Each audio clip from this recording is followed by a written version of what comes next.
Good morning, good morning, good morning, good morning, good morning. Super excited to have everybody here today.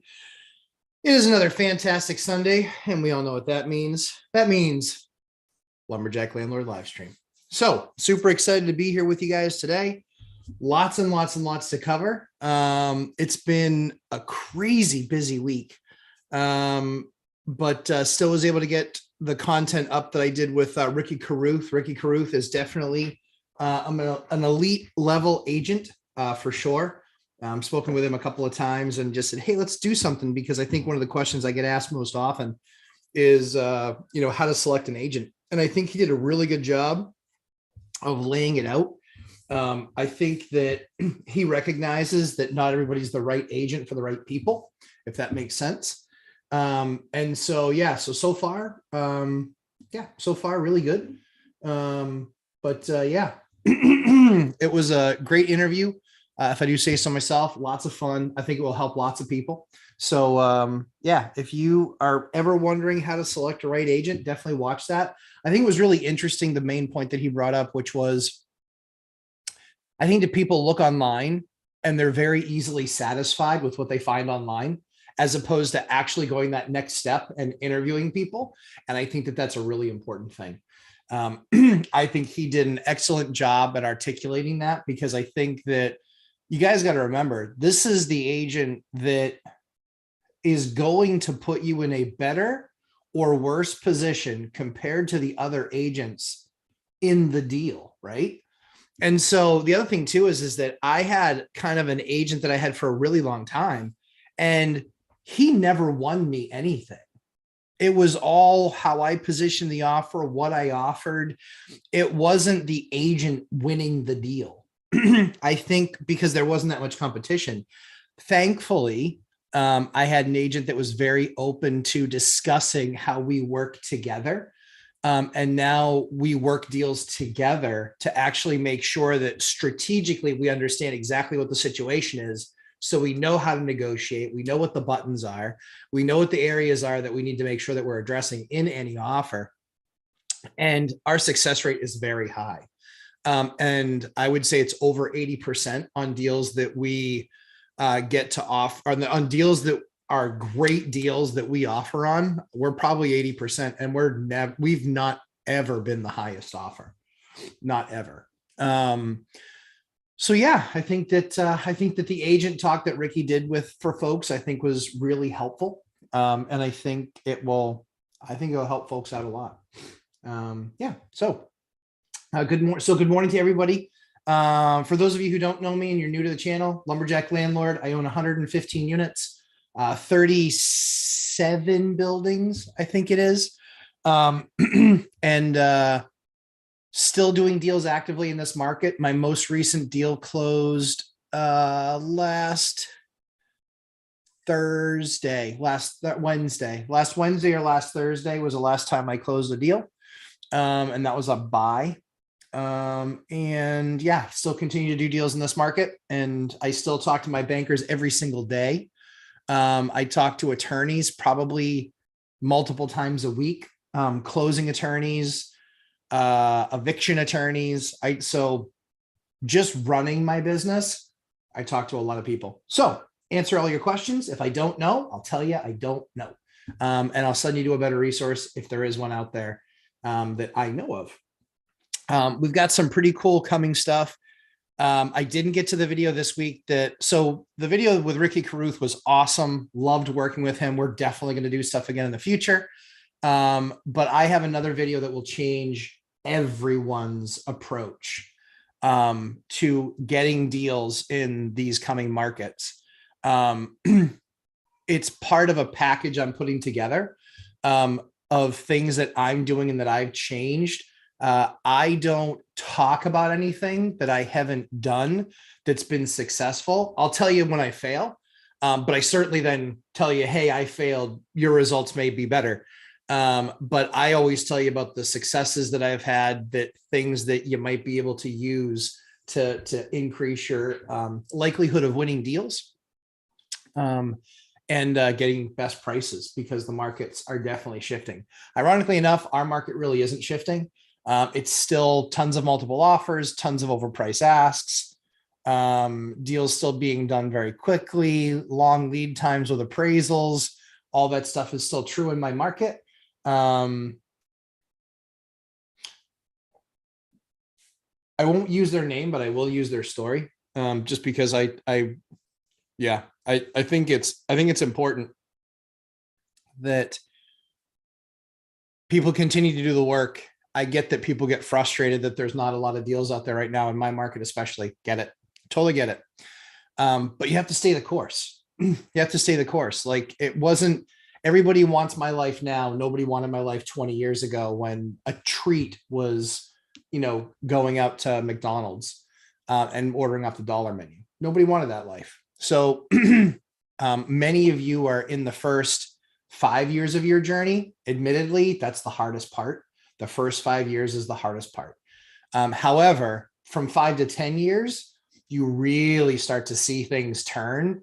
And then after 10 years, it's just like, it becomes, you can get really, really good at this. And then it's just a matter of then getting to elite. So anyway, we'll jump into the highs before I get too far behind.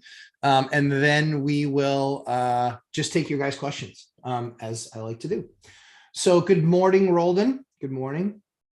Kip Stevens, SOS Properties. Good morning, sir. Hope family's doing good and had a good Easter weekend last weekend. We did. Yep. I got out of here and we just went outside, and it was a little bit chilly, but not too bad. But we had our Easter egg hunt in the morning in church and online, because we can't go to church yet. Because we're still quarantined since Labor Day weekend. So I'm very much looking forward to, I think in about 3 or 4 weeks, we will no longer be quarantined, and can't wait to take my wife out to dinner. My kids too, but my wife especially. So Janet Santiago, good morning, Lumberjack. Please tell us your thoughts about the housing market this week. I absolutely will. That's what we will cover all day long. Janet Santiago, how is the family doing? Blessings. Thank you, Janet, very much. Family's doing great. Eliana did with chemo patients. They have to get a lot of blood infusions and platelet infusions. And so she went in for her labs on Monday. She needed blood and platelets, and we just got the last few days off, and she goes in Monday for treatment again. She'll get treatment and blood and platelets and all that other fun stuff again.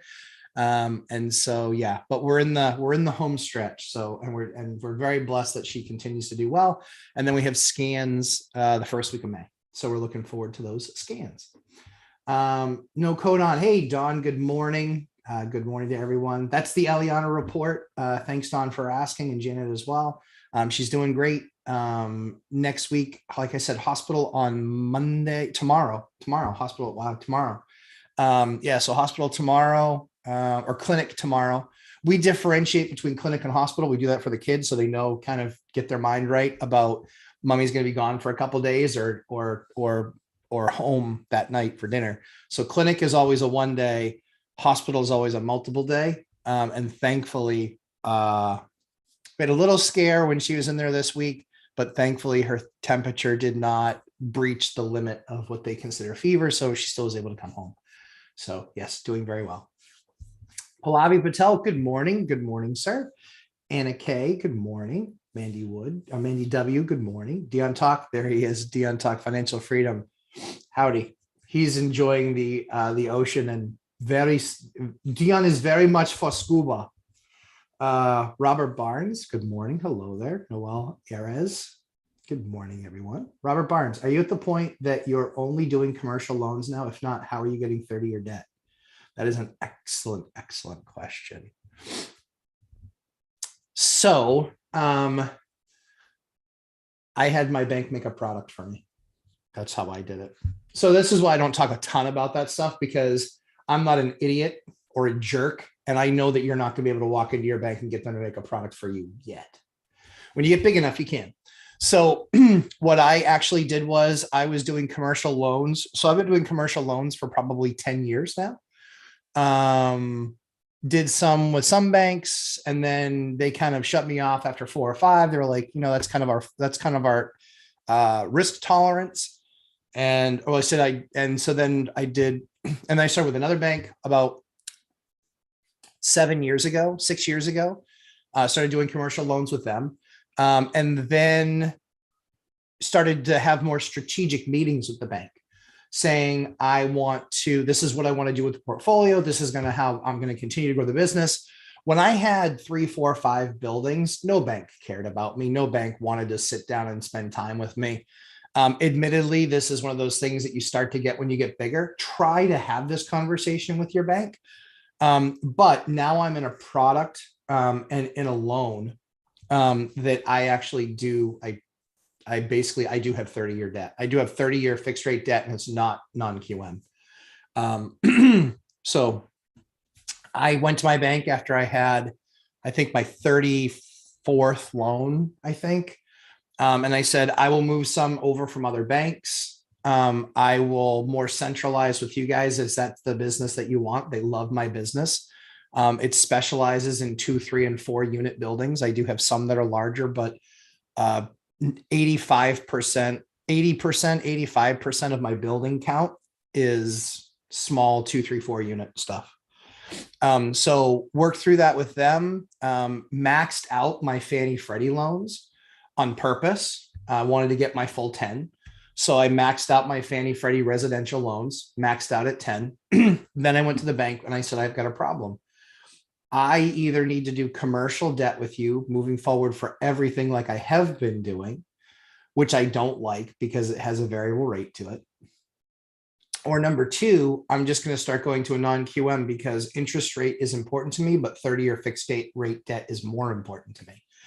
I worked with my senior vice president and the EVP of commercial lending for the bank, and they were able to design a product that basically said, if you have maxed out your 10 Fannie Freddie loans and you want 30-year fixed rate debt, they had one product that they would make for me.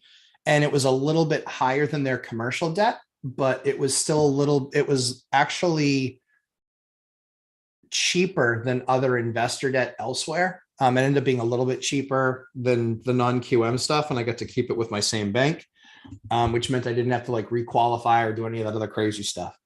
So that's what I did. I had to make a product, and we've closed 3 more loans. So we refied a big package of 9 or 10 loans, 10, I think. We did that. We closed on that, I think, in the February, March timeframe.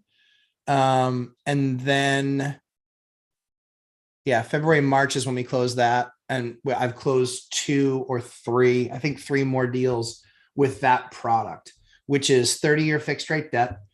And so when I see the numbers that you guys are posting at 6, 7, 8%, I'm still not there. I'm still in the 5s with that debt product from that bank. So there's certainly perks to getting bigger. But yeah, I was in your shoes for a long time where I couldn't get my bank to even take a meeting with me. But they like the business. They like the fact that it was never late. I got a better relationship with the bankers doing more and more transactions. And they really then understood the business. And then when they go to loan committee to position or pitch a deal or pitch a package, they know who I am. They know my portfolio because of the frequency. We've done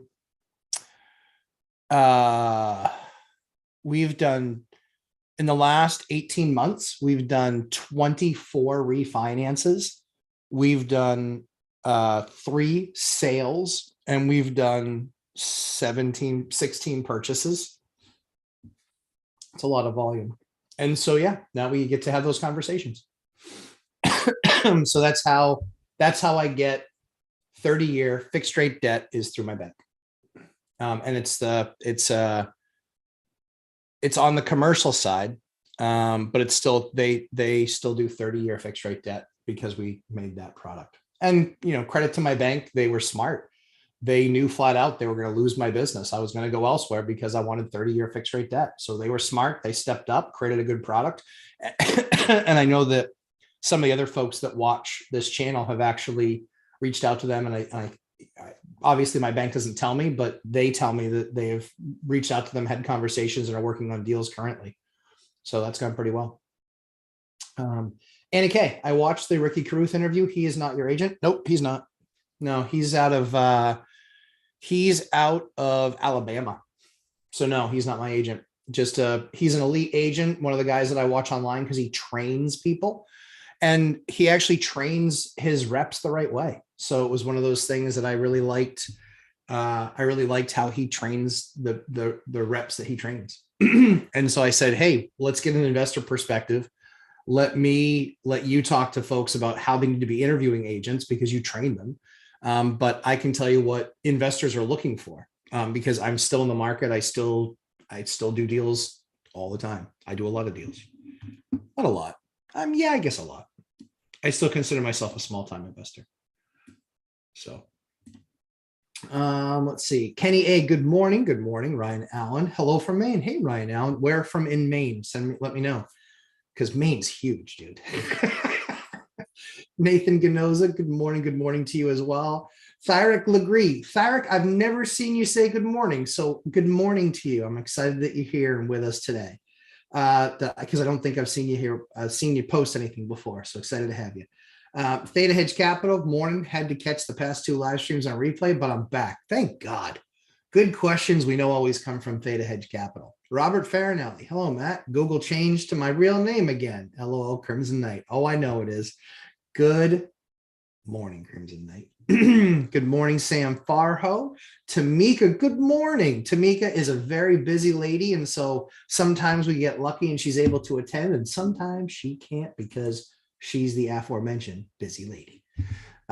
Sam Farho, happy Sunday. You as well, sir. Price and Pride. Robert, you can switch the account over in the top right. Yes. That's the name change thing. Yes. BDC Sanchez, good morning. Hey, when do you think this would be a wrong time to become a realtor?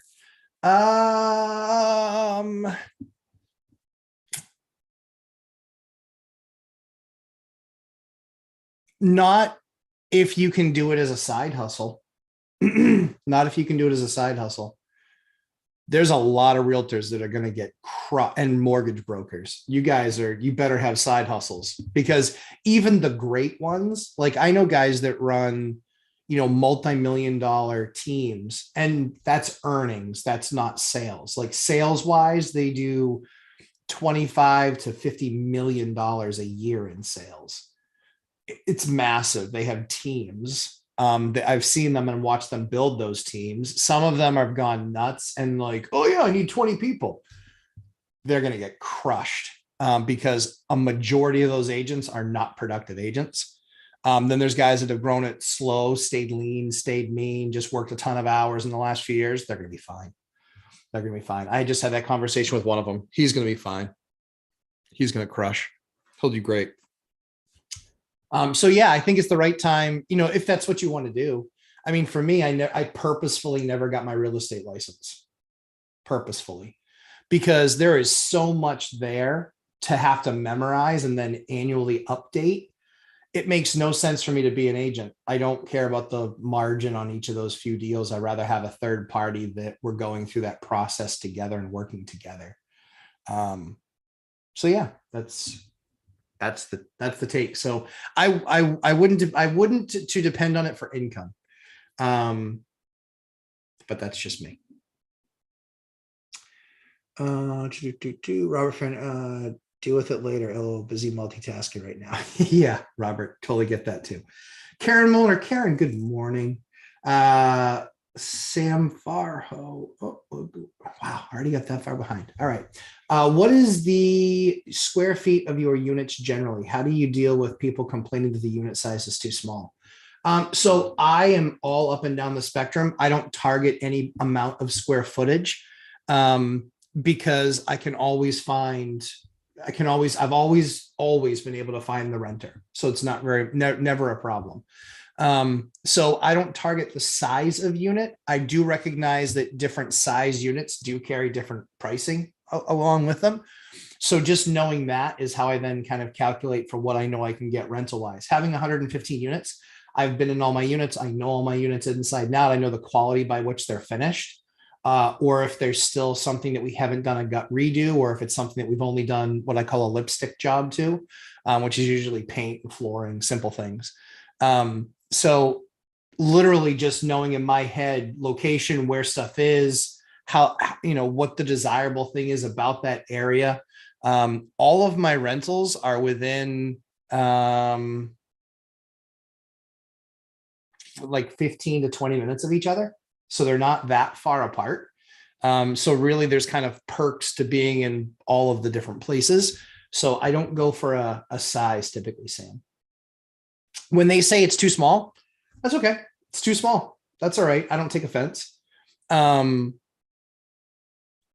you can kind of sometimes help yourself is if you've already run comps, you need to know in the market what they're looking at. I know what my prospective tenants are looking at. I know that right now, I don't care what they're looking at. Mine's going to be far better value, period, end of story. Because I know that the brand new stuff that they're looking at is twice the price per square foot. I don't look at a square foot a lot, but it is a general indicator. So it's not the worst in helping. The Riley AOK. GM, good morning. Recently rented out a property we lived in for 2 years. Yep, debating selling to avoid capital gains and getting multifamily, but also heard 1031 if I rent out for 2 years. Are these the same? No, they aren't the same. If you sell that as a rental property, because now it's a rental property, if you sell that as a rental, and this is not financial advice, I am not an attorney. This is my understanding of things based on my experience. So all I can give you is what my experience is. I lived in a house that I bought, fixed up, lived in it, but then I didn't live in it for 5 years. So I lived in it for 2 of the last 5 years. So I was able, when I sold it, to get an exclusion for the profit. On a 1031, when it's a rental property and I sell it, that 1031 exchange has to be in place. So the funding goes right into the 1031. And then I have 45 days to name another property. And then I have 120 more days to then close, or 120, 135 more days, because it has to be total close within 180 to then close on that next property. So a 1031 exchange is completely different and separate than selling it and having or not having a capital gain exposure. Absolutely talk to your accountant. Absolutely have a conversation with a 1031 company, a specialist. Chris Brown at, I will give you a name. This company is spectacular. They're actually countrywide, and they're who I use for mine. Give me just 1 second here.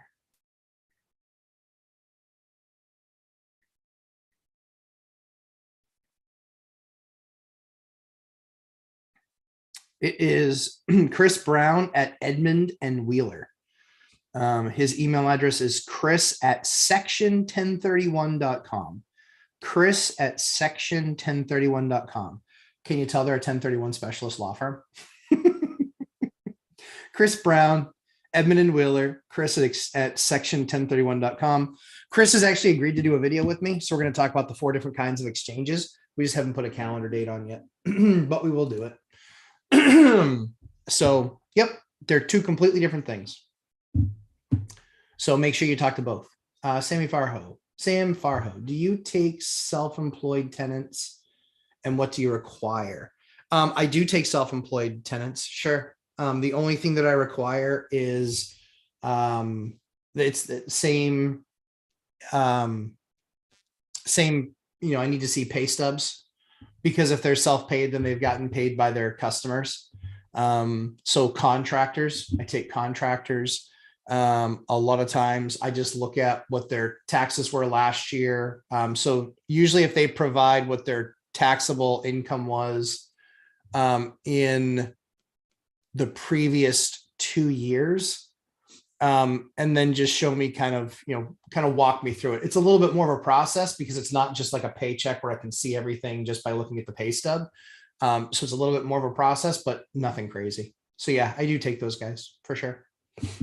Robert Farinelli. So IBC boilers are a go. Want to jump off of a cliff right now with the $25,000 price tag.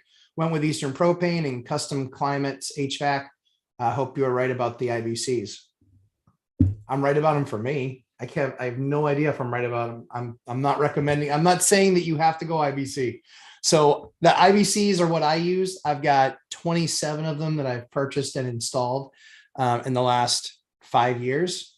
They've been awesome for me. So it's just like anything else. It depends on the install. It depends on the application, depends on the use. I've had them. I love them. We use them. And that's the product that we continue to go with.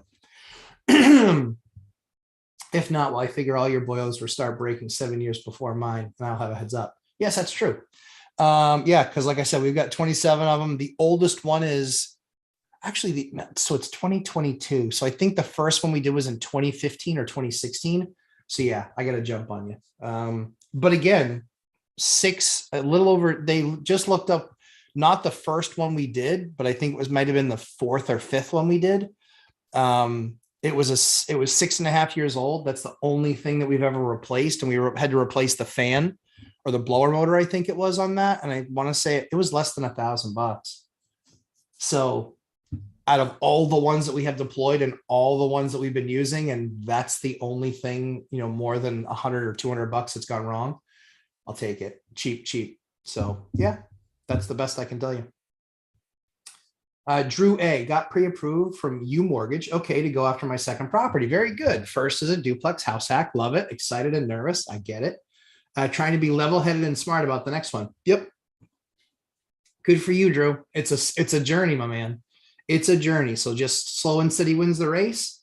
But yeah, just have process, have understanding, continue to do the work, and you'll be fine. You'll be good.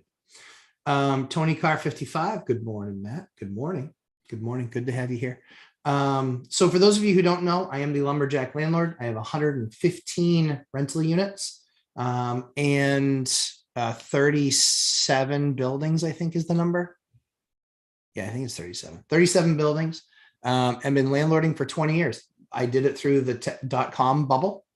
That's when I started. Did it through the 2008 Great Recession. So I know exactly what happened there. I saw it, lived it firsthand, and now ready for the, 2022, the great inflation, and 2023, the start of a recession. I think is probably what's going to happen. But again, no idea. Not an economist. But yeah, we'll see what happens. Right now, Lewiston. Oh, Lewiston, very cool. So Lewiston, I don't know if you know this, but there is a big, huge, massive mill. I believe it's in Lewiston. It's on the water. And that was bought about a year ago. The buyer paid $1 a foot. I know who bought it. But there was a big, beautiful mill there. I really wanted to buy it, but that project was just way beyond me and literally could bankrupt me. So I didn't do it.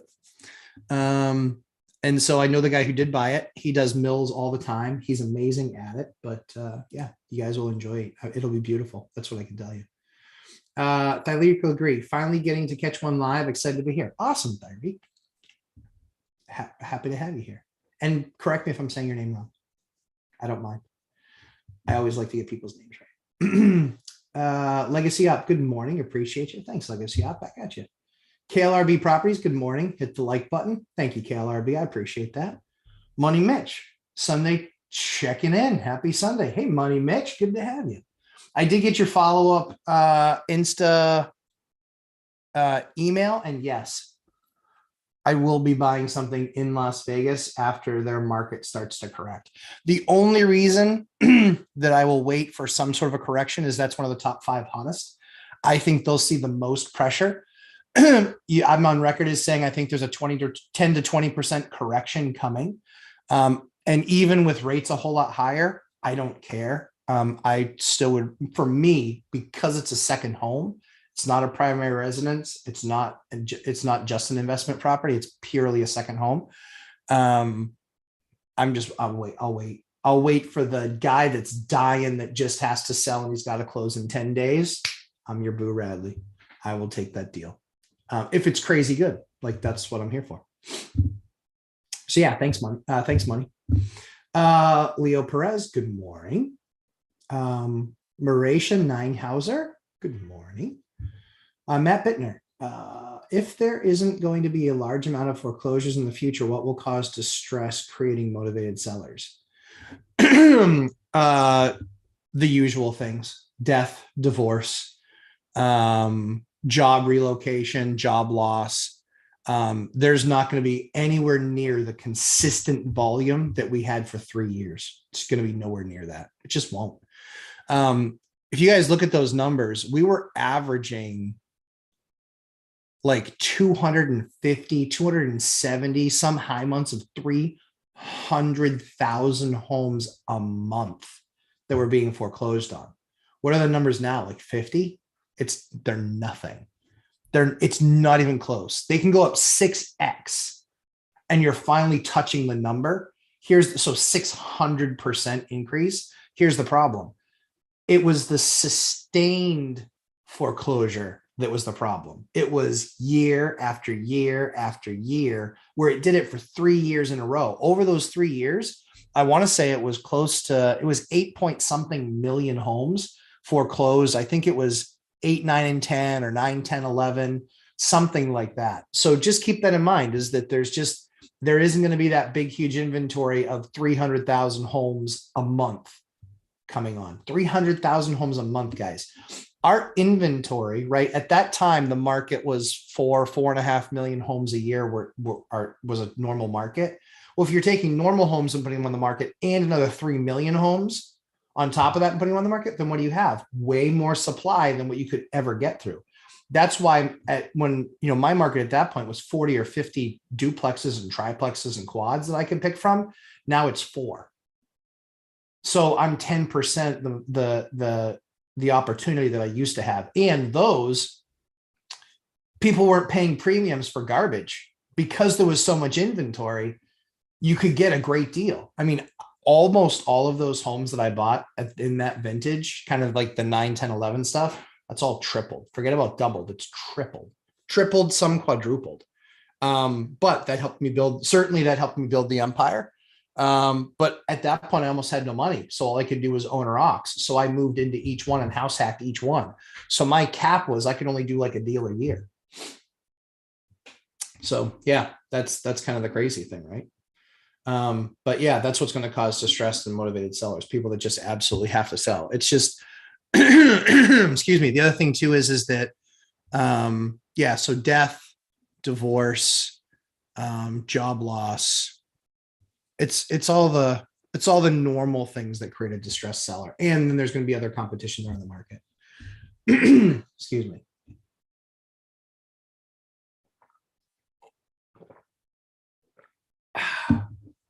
Not vodka. Keith Hager. Oh, Tom Kai. Hello. Hey, Tom. Good morning.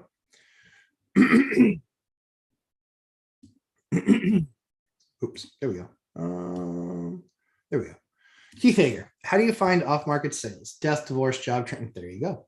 Death, divorce, job transfers, long-distance owners, estates, incoming transplant job workers. Off-market sales. So I don't proactively do anything to go get anything other than just a few specific properties, but that's a very small list. It's like a dozen, 6 to a dozen. So I don't have anybody that's out. So I don't go out there hunting for any of that stuff. It comes to me. It comes to me now just because of all the brokers I know. And they know I'm not going to torture people. They know that either a deal makes sense or it doesn't, but I'm not going to be one of those, giving them a list of here's the 47 things I'm going to have to fix in your house. And this is the big, huge credit that I want and all this other crazy, silly stupidness. You can do that, but it's going to shut you off from that from those agents. And you're going to lose that deal too. So nothing right now. I mean, there's PropStream, there's a bunch of things, a bunch of technologies out there that do that. But for me, nothing really proactive except for my driving for dollars and then just a post-it note or a follow-up letter or something like that. Yeah, that's it. Tom Kine, glad to be here with you. Glad to have you, Tom. Hansel, there he is. Good morning, Lumberjack Matty. Lumberjack Matty, that's interesting. Sure, I'll go by that. I'll answer to that. Hope all is well. Yeah, it's good. I'm here hanging out talking real estate. Doesn't get much better than this. Megan Wildwood, good morning. Jumped on a bit late. All good. You're West Coast. Yeah, I get it. This is still early on the West Coast. My goal is to do the 4-3-2-1 strategy, but I'm really struggling finding fourplexes to even offer on. Yeah, sure. I'm in the Seattle area. I'm in Seattle, ready to leave. Man, Seattle's tough. And I know a little bit about it based on Dion and Todd Baldwin. I watch some of that. I watch their stuff. Obviously, I work with Dion on YouTube content, so I know their stories. Holy cow! Oh my word, that is frightening area out there. So the thing about the 4-3-2-1 is that's ideal. It's sometimes it's not possible because even in your market, like a fourplex might be $2.5 million, right? Like San Diego. So the return on capital just isn't there to then justify getting approved for the mortgage. So sometimes you have to just adjust downwards and you have to go, instead of 4, look at 3s. Also look at 2s. You can do 2s and do 2 after 2 after 2 after 2. You can keep on doing duplexes. I had to do that because there weren't any 3s and 4s in my market that came available for quite some time. So I did a 3, did 3, 3, duplex, duplex, duplex, duplex, single family. So, yep, 4-3-2-1, great strategy. But if you can't find the 4s or you're priced out of that market, you can go for the 2s and then just work your way backwards.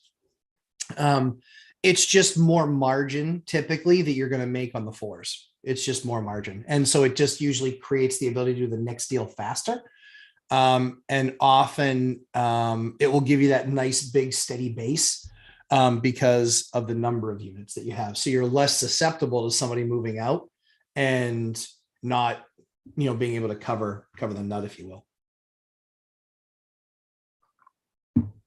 So that is my advice. Megan Wildwood, I'm on off-market deal lists. Cool. Networking with wholesalers. And I'm interviewing agents. I don't have a car. I would do driving for dollars. Megan, those are all awesome things. Those are all really awesome things. In Seattle or in those areas, I'm sure they have like car service, not like an Uber or a Lyft, but I'm sure they have like a car service. Like around here, they have something called Zipcar. I don't know if they have that where you are.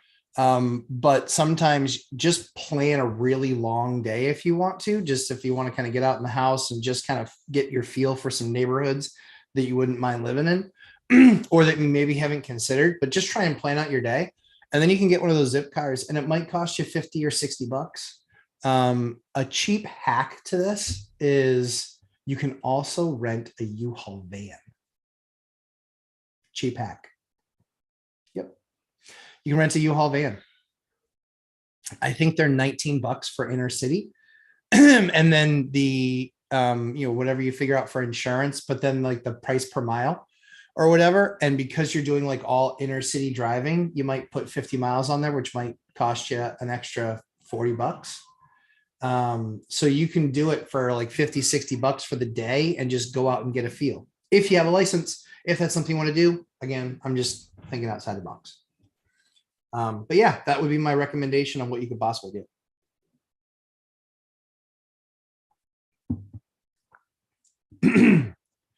Brett Denner, morning, Matt. Hey, morning, Brett. Thanks for being here, man. Robert Fanelli. So the related people ordinance 3 in some towns. Yep, I checked and saw nothing in Manchester. Zoning code about related persons thinking about renting out a spare room. Yeah, I don't know what Manchester says about that. I don't think that Manchester would have that zoning. They're a city. They're a real city. So for those of you who don't know, in New Hampshire, there's really kind of 2 real cities, like real cities. Manchester is one of them. Nashua is the other. They're real cities. I know Manchester's well over 100,000 people. I think Nashua's probably getting close to that. There's other cities like our capital. They call them a city, but that's much more about tax funding and federal funding and how all that other stuff works. They call my town a city. It is 27,000 people and they call it a city. It's not really a city. As somebody who traveled the country for 10 years, not a city. So yeah, yep, that makes sense. Han Solo, curious, what was the progress of increase on your yield return for the first 10 years? Curious what oh man, that would be math I would have to look at because I don't have it memorized. What was the progress of increase on your yield return for the first 10 years? Mm, I don't know. I'd have to look it up. I have to look it up. That's a good question, but that's all. Yeah, that'd be a lot of research. If I had to guess, just kind of feel,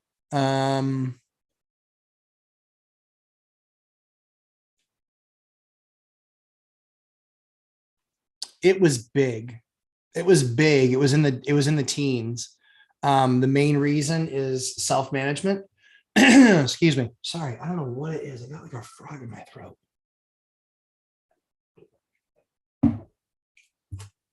So A, self-management, B, all of my properties were value add properties. So I never bought anything even close to done. I bought yuckies. I bought the worst house on the street every single time. That's what I did because I would fix it up because I could do the project much less expensively, doing some of the work myself, subbing out a lot of the work. And I knew I could get a much bigger return because I was gonna get, because it was there a lot of, a lot of these were foreclosed. A number of them were foreclosed or short sale. So that's what I did. Matt Bittner, wouldn't a propane PTAC unit be a lot cheaper than a boiler? Don't know. I don't know what a PTAC unit is. The IBCs that I do are not just hot water. They're on demand with a coil. So they take care of domestic hot water as well as the forced hot water. Ryan Allen. Yeah, the one by Franco Center, Oxford Street area. Yeah, I think so, Ryan. Yeah. It's like Ryan, is that it's like 446,000 square feet or something. It's like on the river. It's an awesome property. I mean, just needs to be redone. RE3. Howdy, investors. Howdy. Good to have you. Tony Carr 55. Is there any negative when a tenant goes month to month from their 6-month lease? Rental market is in Denver.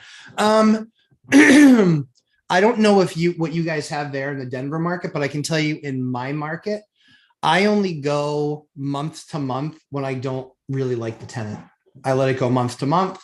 But then I don't want it month to month in the winter months. I can't fill a unit in November. I can't fill a unit in December.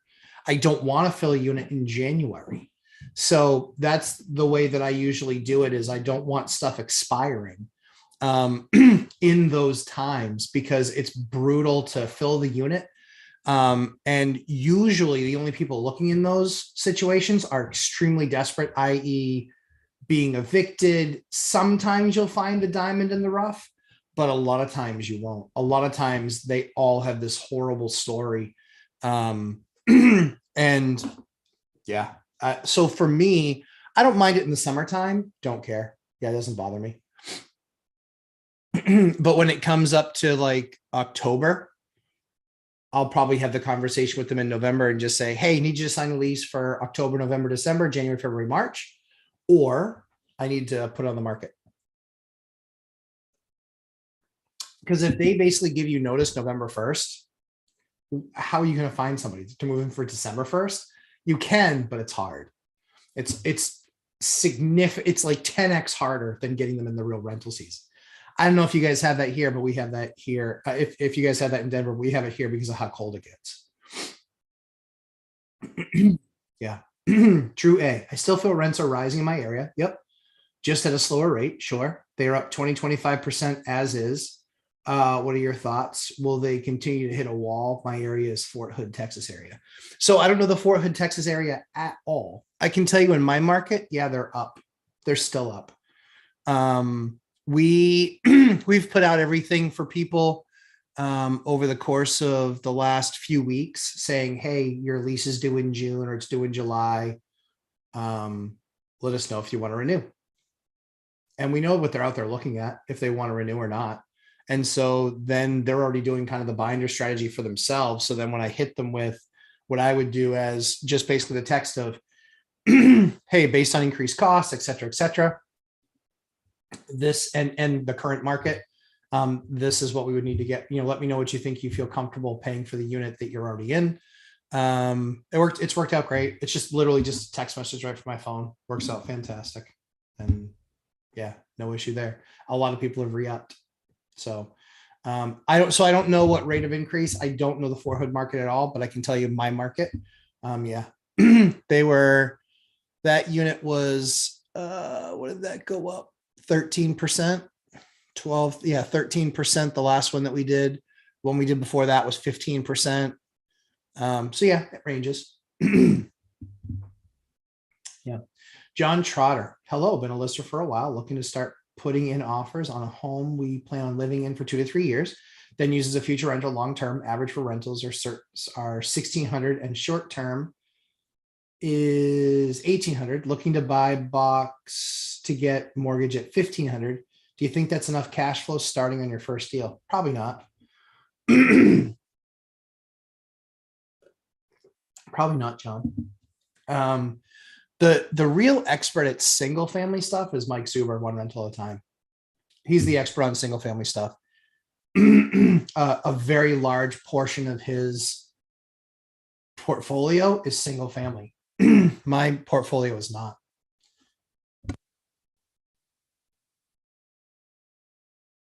We'll see if we can finally get through that.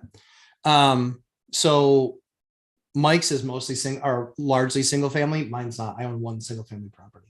That's it. My other 36, 37 buildings are all duplex, tri-quad, and then I have a few that are over that. I'm the small multifamily guy. Yeah, small multifamily guy. Drew A. Military in my area raised housing allowance for all service members by 20% a year ago. They're talking about raising it more again for pay. Drew. Yeah. More again for pay. Yeah, I wouldn't shock me at all. Sounds right. Yep. Yeah. Housing. So the Housing Authority, Section 8. They raised 10 or 11% last year. They're going to be 10 or 11% again this year. And they're still going to be behind market because they're not raising as fast as the market is. So yeah, that makes sense. Robert Failing, only thing in the zoning code I can find is a bed and breakfast, which is not what I'm offering. So I should be fine. Short-term room rentals in my R1B high density single family zoning. Maybe. Yeah, I don't know the rules. I know that if you get in trouble in Manchester, you're on the list. And if you're on the list, enjoy. It's not fun.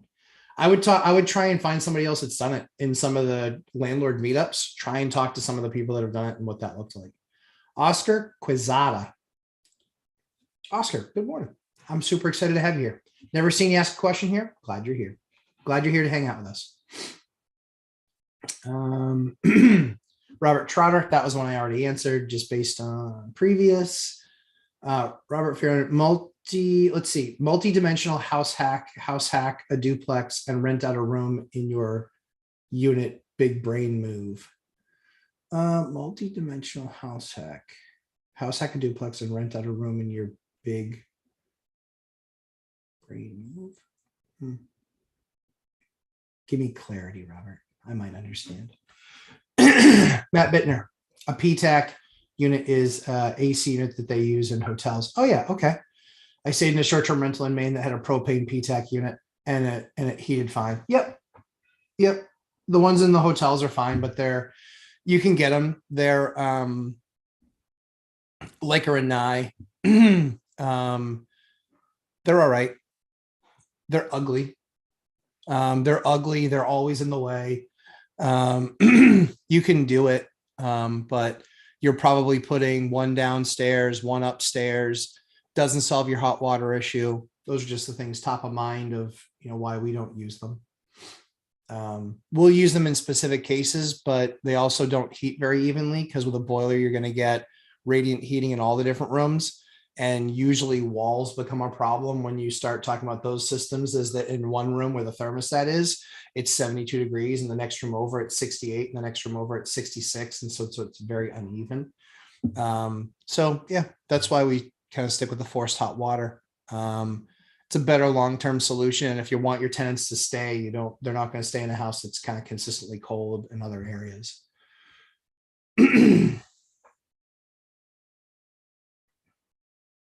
Yeah. Robert Farinelli. Yeah. At Matt Bittner. For a primary heat source, how well does it do in -30 nights? Not for a house. It won't do very well. It'll do well for that room. It seems like it would be easier to let propane fuel be the tenant's problem instead of having a boiler to worry about. Yeah, the problem that you have with most propane vendors is they want it in the house owner's name. They don't want it in the tenant's name, because the tenant is a tenant. They also will typically they have a very high bar for a credit check. So you'll have to make that part of your leasing process, which a lot of times, they want like a 720 or a 740, which 25% of my tenants don't hit. They're 680, 690. And so a lot of times they won't qualify, and then they have a credit hit, and then try getting them on board, try onboarding that tenant. So yeah, that's why I don't do it.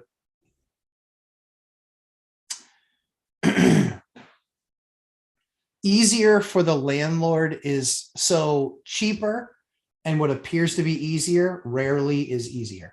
It's the cheap becomes expensive. You will constantly have complaints about that room being too hot. You will constantly have them running that unit more than they should be running that unit to try and get the other end of the house as hot as they want it.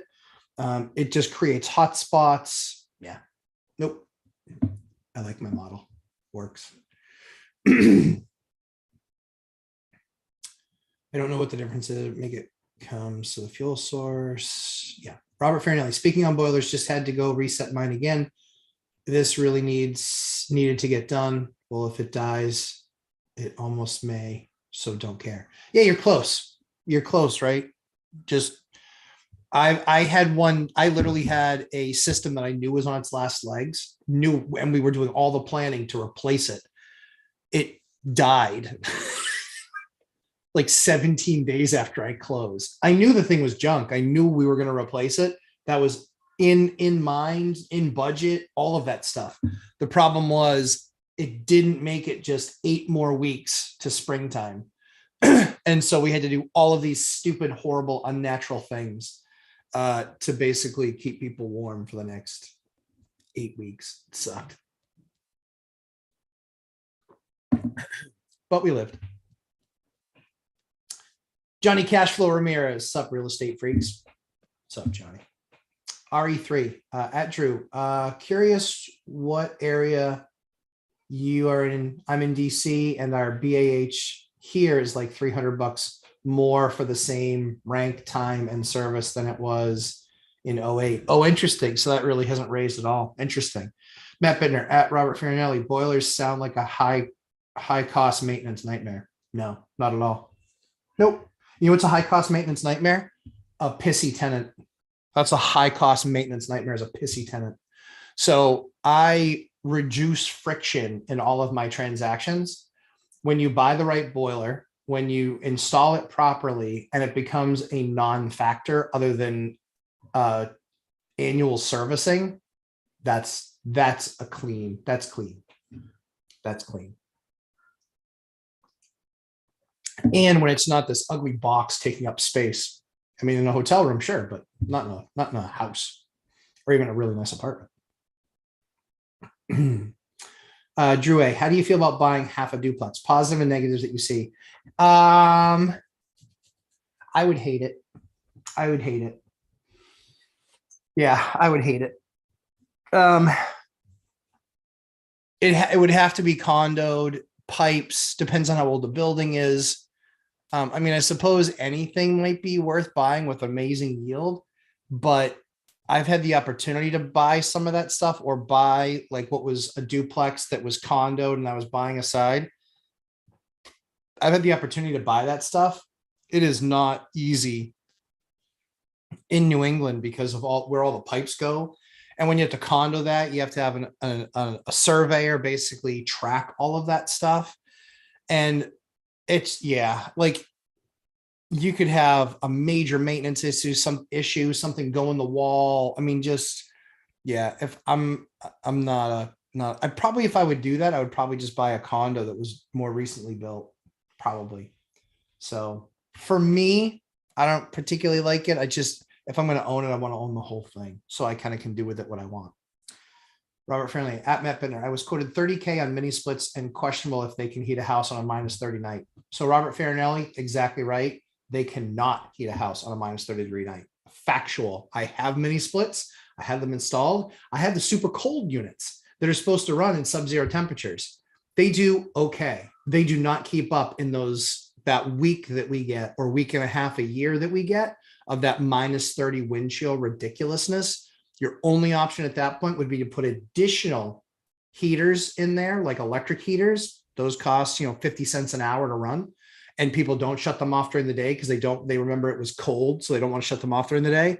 And so the only way to do that is they freak out when they get their electric bill and then they're pissed, or you end up having to pick up the electric bill and it costs you an extra, $250 for that month per unit. People don't know how cold it gets here. It gets ridiculously freezing. We had a week where it was like -20 or more every night, wind chill. It was awful. It was literally just waking up to find out which pipes were going to burst. That's what it was. And we get that a lot. We get that every winter. Matt Bittner at Lumberjack Landlord. What's wrong with using a conventional 50-gallon gas or propane water heater? I don't like them. It's just another thing that breaks. Yep. Can't the propane company simply do cash on delivery to overcome the credit issue? Yeah. People don't have money all the time. Like in a perfect world, sure, but tenants don't have money all the time. And if they're going to pay for heat, if they had a car breakdown, if they had some other issue happen, guess who's not getting rent? So I much rather have natural gas. That's my preference. Natural gas put in because then it's in their name and the Unitil company doesn't do a credit check. I much rather have that. Electric is more expensive to run those hot water heaters. Most of the basements in the Northeast are wet basements. They get flooded, not flooded, but they get water and damp. The bottoms of water heaters is what goes out. So even when you put them in a pan, even when you put them on cement blocks, they still go. And most of them are rated to last, 5 to 8 years. So you're guaranteed to have that repair. When you have that repair, it's usually $1,600 to $2,000 to swap that unit out. When you swap that unit out, it's basically like you're paying literally, $300 a year for your hot water system. When I can put it all in one IBC and I have on-demand hot water, I have forced hot water systems. So what you've just painted as a house is a maintenance tenant nightmare. That's what you just painted as a house. Multiple propane heaters, maybe some mini splits, an extra hot water heater per unit in the building. This is what you've created. And so 5 years later, 7 years later, you're replacing a hot water tank for another $2,000. You will end up way further behind and not with any happiness from a tenant taking that approach. That's what I believe. That's why my model is what it is. That's why I have such a high retention rate with my tenants. I want the tenant to not think about the heat. I want the tenant to just walk into their house and it's nice and warm. I want them to, quite frankly, not ever look at the boiler or see the boiler. It's downstairs in the basement, easy to take care of, easy to manage, and far easier than multiple Renai units throughout the building or multiple mini splits. Mini splits are a great solution in a non-frigid environment. in our market, it's not a great solution. Not a great solution. So yeah, so all those points that you raise, Matt, are possible. But the problem is that it's not a great reality with tenants. Tenants a lot of times don't have cash to pay for delivery. There's just, yeah, I mean, being a landlord for 20 plus years, this is just what I've seen. So yeah, our solution, our means by which we have very high renewal rates. People want to stick, they want to stay around. They like the fact that over a hot water heater, I have instant hot water to whatever temp they want it forever, as long as they want it. They want to take a 20-minute shower in the morning. There's some people that do that. I also have bigger buildings. I can have 4, 5, and 6 bedrooms in a unit. A conventional water heater can't keep up with a bunch of people trying to leave for work on time. So yeah, there's a bunch of reasons, but yeah, that's why we do what we do and the way we do it. Robert Farinelli at Matt Bittner. Also, this 25,000 is a one and done oil to propane. If I had to replace again, let's say 20 years, it's more like 10 grand. That's exactly right. That's a huge tip for sure. Matt Bittner at Robert Farinelli. I would be doubtful a mini split will heat very well in sub-zero weather. Just factually, Matt, it just doesn't. It doesn't. I have them in a couple places, and I know what I have to do. Every year since we've installed them, we've had to have a couple of heaters there, the oil-based heaters. They have to plug into the wall. That's the only other way that we can get around it. Or worse, I have to bring in propane, have another bottle, and have to do all that plumbing anyway, just to get a Renai in there. And then I still have the uneven heat problem. Like, yeah, it's chasing your tail to get a suboptimal living space, you know. Matt Bittner at Robert Farinelli. I was forced to use a mini split. I would choose Mitsubishi first, second, Dakin. Yep. I've noticed appliance manufacturers that have recently started making mini splits seem to not have very good longevity. Yep. I have a couple of Dakins in my house. True story. I hate them. I hate them.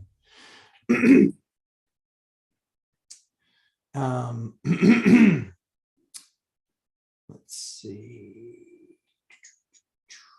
Invest Lynchburg. Hey, Chris. Good morning. Good afternoon from Central Virginia. I hope all is well. I was talking with a young investor this week and suggested they watch this live stream. If Cooper is here, welcome. Well, thank you very much, Chris Webb. I appreciate that. And Cooper, if you are here, you are welcome. Glad to have you. And feel free to ask questions. We don't mock people here for asking questions. As you saw, Matt Bittner created a whole different heating zone scenario. I love to talk through that stuff because I will tell you exactly why we design stuff the way that we design stuff. It doesn't mean that it's perfect for every application, but for my applications, it certainly is perfect because I don't want no heat calls in the wintertime. Don't want them. Or it's not warm enough. Brutal calls. Like, what am I supposed to do about it not being warm enough? Then what do? They keep the heat on something ridiculous. We walked into multiple units. Look at my Instagram feed, at Lumberjack Landlord on Instagram. Look at that feed. There are people that set their thermostats at 86 degrees. No joke, not joking. And the heat could get up to 76. This is when it was minus 20 outside. It's not going to get, I mean, you're looking at most heating systems are prepped for it to be 0 outside. It can be 72 inside. That's usually pretty standard. But 20 below and still 70, I think it was 73 or 76 inside, but they had set it for 86. It's never going to get that warm. And it was windy and it was, minus 30 wind chill. Like, get real. Robert Farinelli. Only reason why I have hot waters in my Nashua is because it's already furnace and water. Yeah, exactly. 100%. Yep. $15,000 IBC boiler or $5,000 new furnace because ducts are in place. That I totally get. I do that in my buildings too, Robert. You're dead on. If I already, but anytime that I'm going to, anytime that I'm looking at, if it already has baseboard heat, then yeah, I want to get into an IBC. Even if it doesn't, but there's a chance, or but there's the time to then upgrade.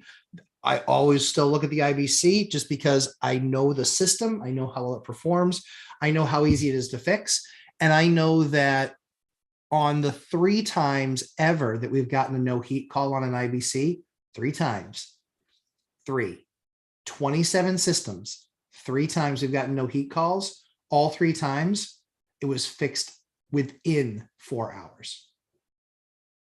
I can't beat that. I can't beat that. I'm not going to get that frictionless performance from anything else. Can't beat it. Keith Hager retracted a message. Come on, man. Just kidding. Invest in Lynchburg. Cooper is 18 and starts college soon and is already looking at REI. What would your advice be for him?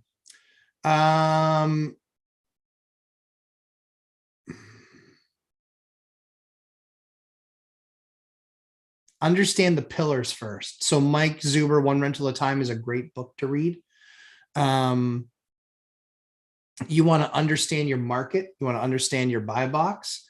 The places where you can get from good to great are where you can find houses that are value, i.e. they need work. They need work. You know, you want to find something that, you know, needs some work and learn some of those trades. Those are the places that you can go off the charts. You know, my deals had a ton of meat on the bone because I would buy them.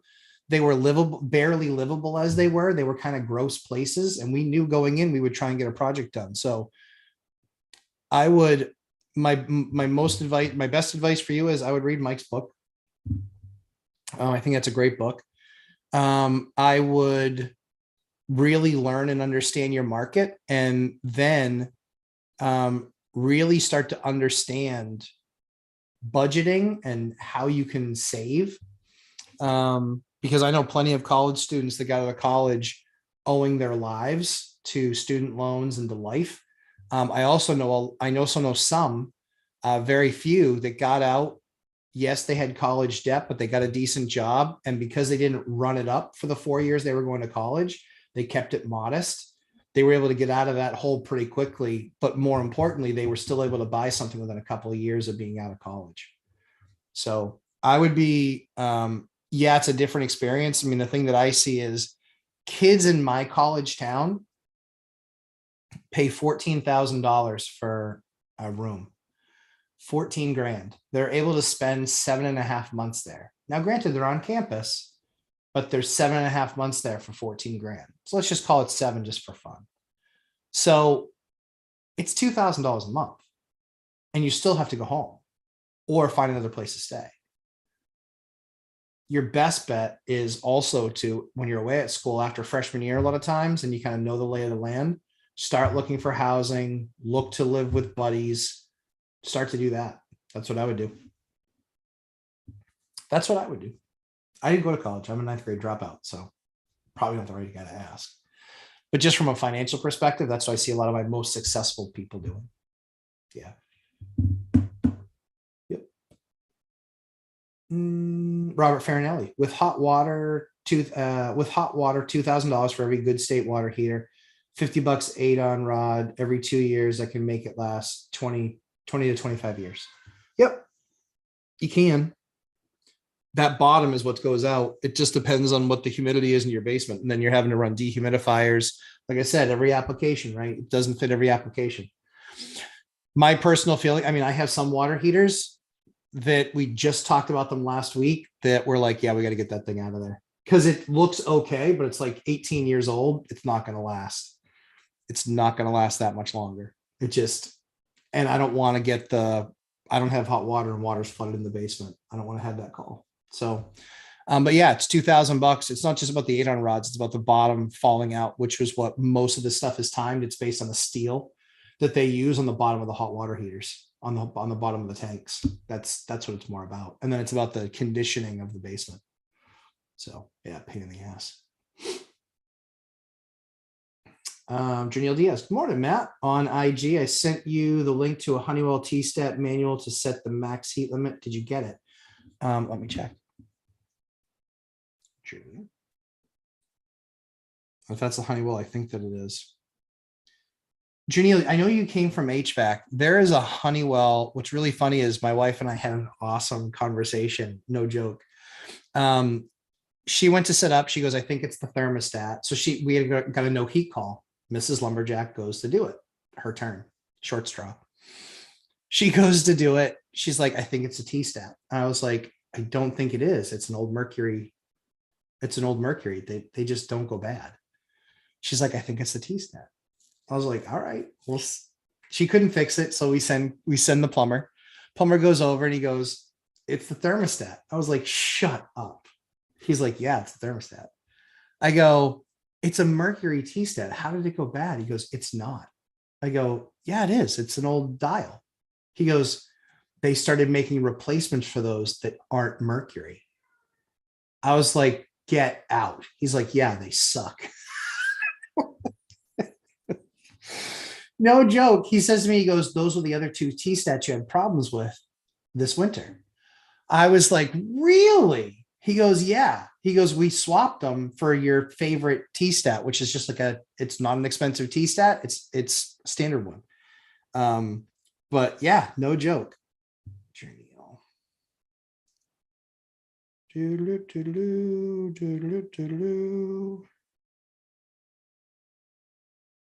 I don't see it. I don't see it, Trinio. I don't see it, dude. Lumberjack Landlord at Gmail. Shoot it there if you could. I'll take a look. I'll take a look at it. Keith Hager. One peed off puppy here. Lowe's is no longer offering 10% discount on appliances for veterans. What? Serious? That's garbage. Why? Did they say why, Keith? Let me know. I want to know. The hell? Guys, you know how I feel about the big boxes, especially that one. Chris Miller, on for another Sunday. I love it. Developing a process for my materials. Yep. Going to be contacting Marty for flooring and comparing with my local wholesalers. Yeah, I would. I think he's going to blow them away personally. Yep. Based on the material I've seen. Dawn bought a bunch. Julie bought a lot of people bought some product from him. Yeah, it's good product. I've not had an issue with it yet. It's been good. So yeah, good luck, Chris. Yep. Julie Anderson, really ask, why is he going to college? That will give you answers. I don't want to create a nightmare for him or for his parents. Me personally, just for what it's worth, I don't believe in college. I just don't, unless you're becoming a lawyer or a doctor or something that requires that degree. I just don't. Yeah, I don't. I actually did a study. I think I'm going to do a separate video on it. Actually, look at the video that I did with Dion on his channel, Dion Talk Financial Freedom. The last one that we did, we talked about that specifically. Yeah. So yeah, for what it's worth. Ryan Allen, the duplex that I have, I had to replace the water heaters. Yep. We went with the heat pump water heaters. They dehumidify the basement as they run. Yeah. So I have seen those. They're pretty expensive. I want to say that they were like, I bought a nice one for one of the places that I did. And I just didn't like it. I didn't like it. It was it was really expensive to run. And it did the right job for the space, but it was really expensive to run. It was really expensive to buy. It was just as expensive to install. So when it was all said and done, I didn't like the numbers. And that's why we put them in one or two two places. Didn't love it. Didn't love it at all. Matt Bittner, people who are planning on going to college need to major in something that has good earning prospects and not stupid degrees. Matt Bittner, exactly. Kind of like what I just said, which is I really don't largely believe in college unless you're getting a degree in something that you are going to do, being an attorney, being a lawyer, being an engineer. Those are all great things. I think those are all important. In all honesty, my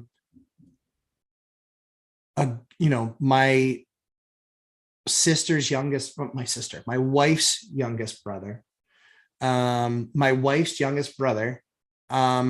he was going away to college. I thought that was a huge mistake. We had a conversation. He did it. It was a huge mistake.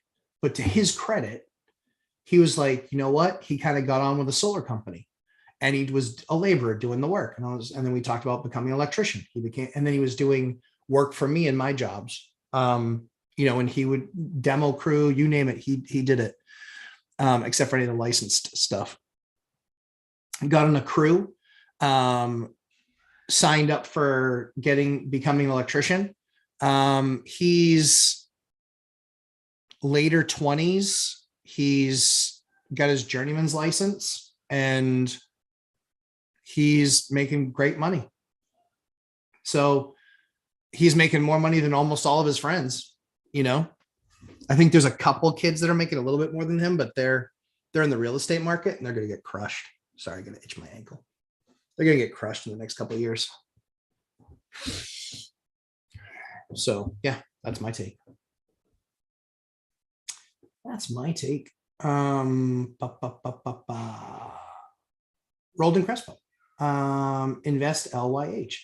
I would tell Cooper to manage his personal finances as if he were a business. Yep. Keep bad debt close to zero. Yep. Pay himself first by investing. Yep.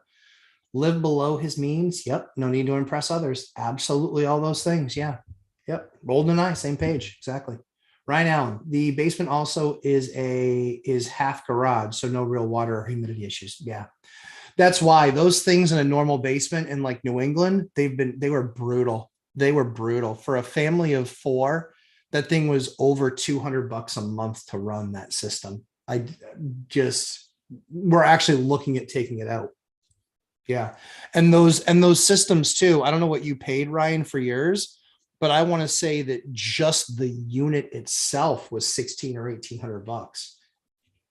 $1,800 compared to a, $700 or $800 water heater. It was twice the price. That's what I saw.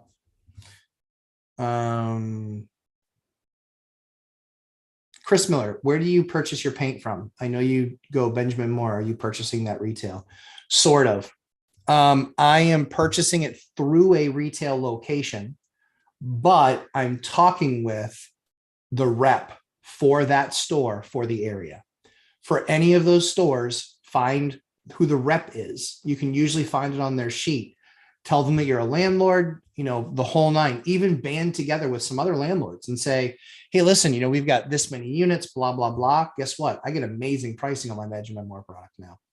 I didn't in the beginning. I was paying retail, but now I get great pricing. Yeah. And it's less expensive than Sherwin-Williams for me. It's more expensive than Behr. But my painters, a lot of them don't want to use Behr. They charge me more money to paint with Behr because they tell me they don't get the same coverage. So, and they've shown it to me. So I do agree. Chris Miller, Ryan, how expensive are those? Yeah, they were expensive. Yeah. Invest Lynchburg. You may not have gone to college, but you have a PhD in rehabbing properties. Yeah. I probably do. It's probably more work than getting a PhD. I probably have more hours into it.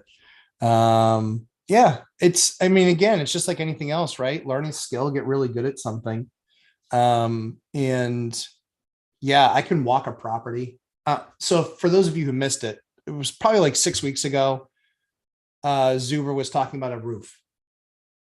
All I did was ask him the dimensions of the building, and I got the roof within $500 on an $80,000 roof. Admittedly, that was a little bit lucky, but I'll be within 2 or 3% for sure. I figured I'd be within a couple of grand, and I was within $500. So the reason I bring that up is as you go through this, as you get good, as you continue to look at things, right? It's so important to get good at understanding what things cost to fix, because then you can do the calculations in your head real quick.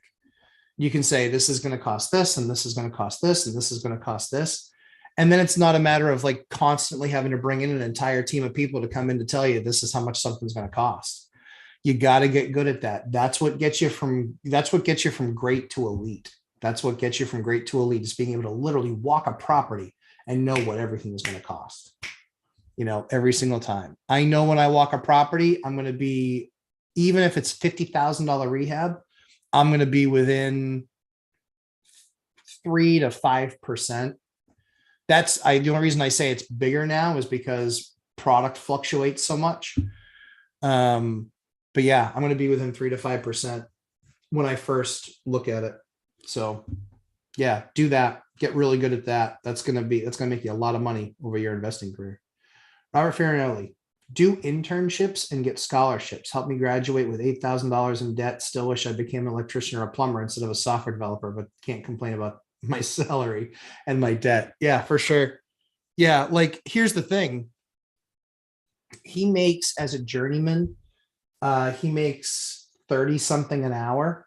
He's in his late 20s. But he can do side work. He can do side work with his license. He can do side work for $50 an hour.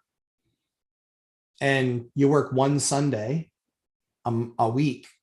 Well, because there's only one Sunday a week, but you work one Sunday a month, I said, or meant, a Saturday, Sunday combo, or you work every other Saturday. And that is real money, $800 a month he's putting in his pocket just by giving up his Saturday. Yeah, is it work? Sure. Would you like to have your own Saturday? Sure. Yeah, that too. But you can find those pockets of work, or you even make them longer days during the week where he gets home from his job at 3:30.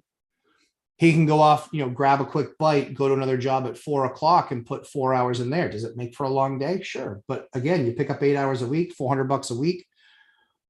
He can have another down payment for another one saved up, for a house hack. 12 months. In fact, I think that's what he might be doing. So yeah, helpful. Janelle Diaz, I put it as a comment on your IG post of okay. TSTAT 14. Okay, cool. I have to get notifications sent up. I need to do notifications for Instagram set up. So here's what happens. So because I have a W-2 job as well, and because I never know when I have kids, 4, 2, 1, I'm not counting down. I didn't forget 3. I just only have 3 kids under the 4 and under. And so I never know when one's going to fall asleep on me, when I'm doing bedtime, all of those things. I literally used to have notifications always set up. And then because it's when people get home from work and things like that, and they're like, answering stuff, kids have been awakened a number of times by the ding or by the vibration. And so, so I just shut off notifications a lot of times. I don't turn them back off and on. I don't have notifications on usually during the day, because I'm working my real W-2 job. So that's, if you want to know why, there's why. So a lot of times it'll be like when I've first come out of my office, I'm kind of hanging out with my kids. I'll see some things, I'll put something down. Or if I'm grabbing lunch, I'll take a look at my phone and I'll do some stuff then. So that's why my stuff is very uneven. 3 young kids, full-time job, 115 units that I'm managing. Those are what have to take precedent, because those are all things that impact the daily, for what it's worth. But yeah, I'll take a look. Thank you very much, Janelle. I appreciate it. Ryan Allen, Chris, I did both at once, and I think it was around $3,400 all installed after efficiency main discounts. How much were those efficiency main discounts? I think those were pretty high though, right? You got like $600 a unit. So you're basically talking about $5,000, close to $5,000 installed. I'd love to know what that number is. I remember the roof episode. That was impressive. Thanks, Chris. Appreciate it. Yeah.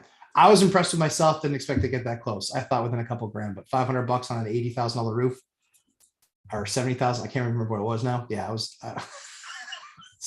was like, whoa. Yeah. Ryan Allen, they are 50 gallon. Yep. And the tenant pays for hot water. Yep. I should have gone with an on-demand system, but was quoted around $5,000 to do that. Yep. We didn't have that kind of money at the time, but regret it. Matt Bittner, there you go. I mean, that's the difference, right? Because Ryan bought a high-end water heater. That's a nice water heater. It's the best. Those heat pump hot water heaters are the best they make. They're awesome.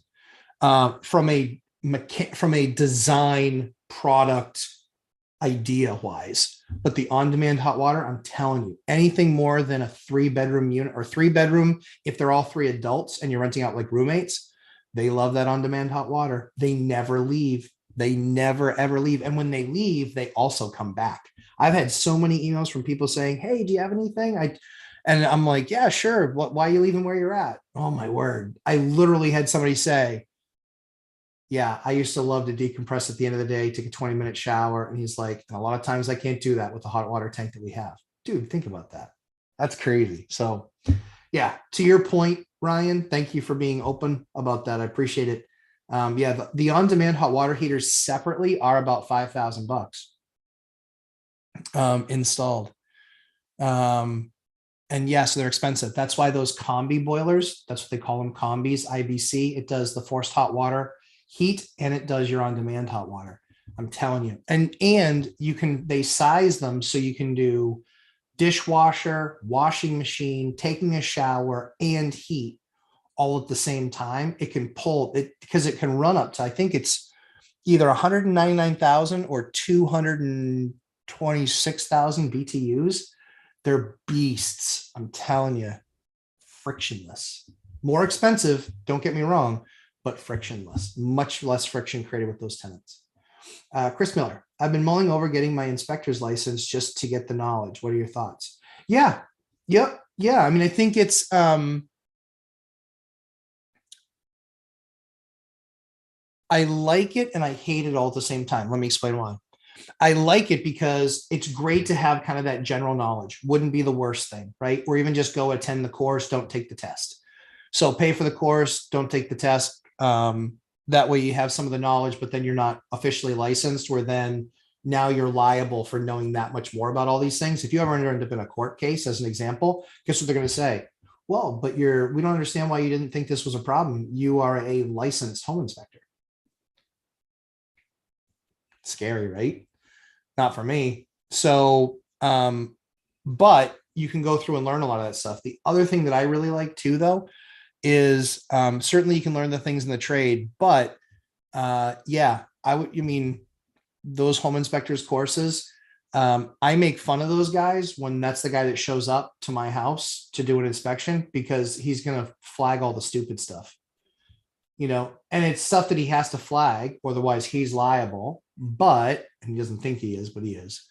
But they can make a stink.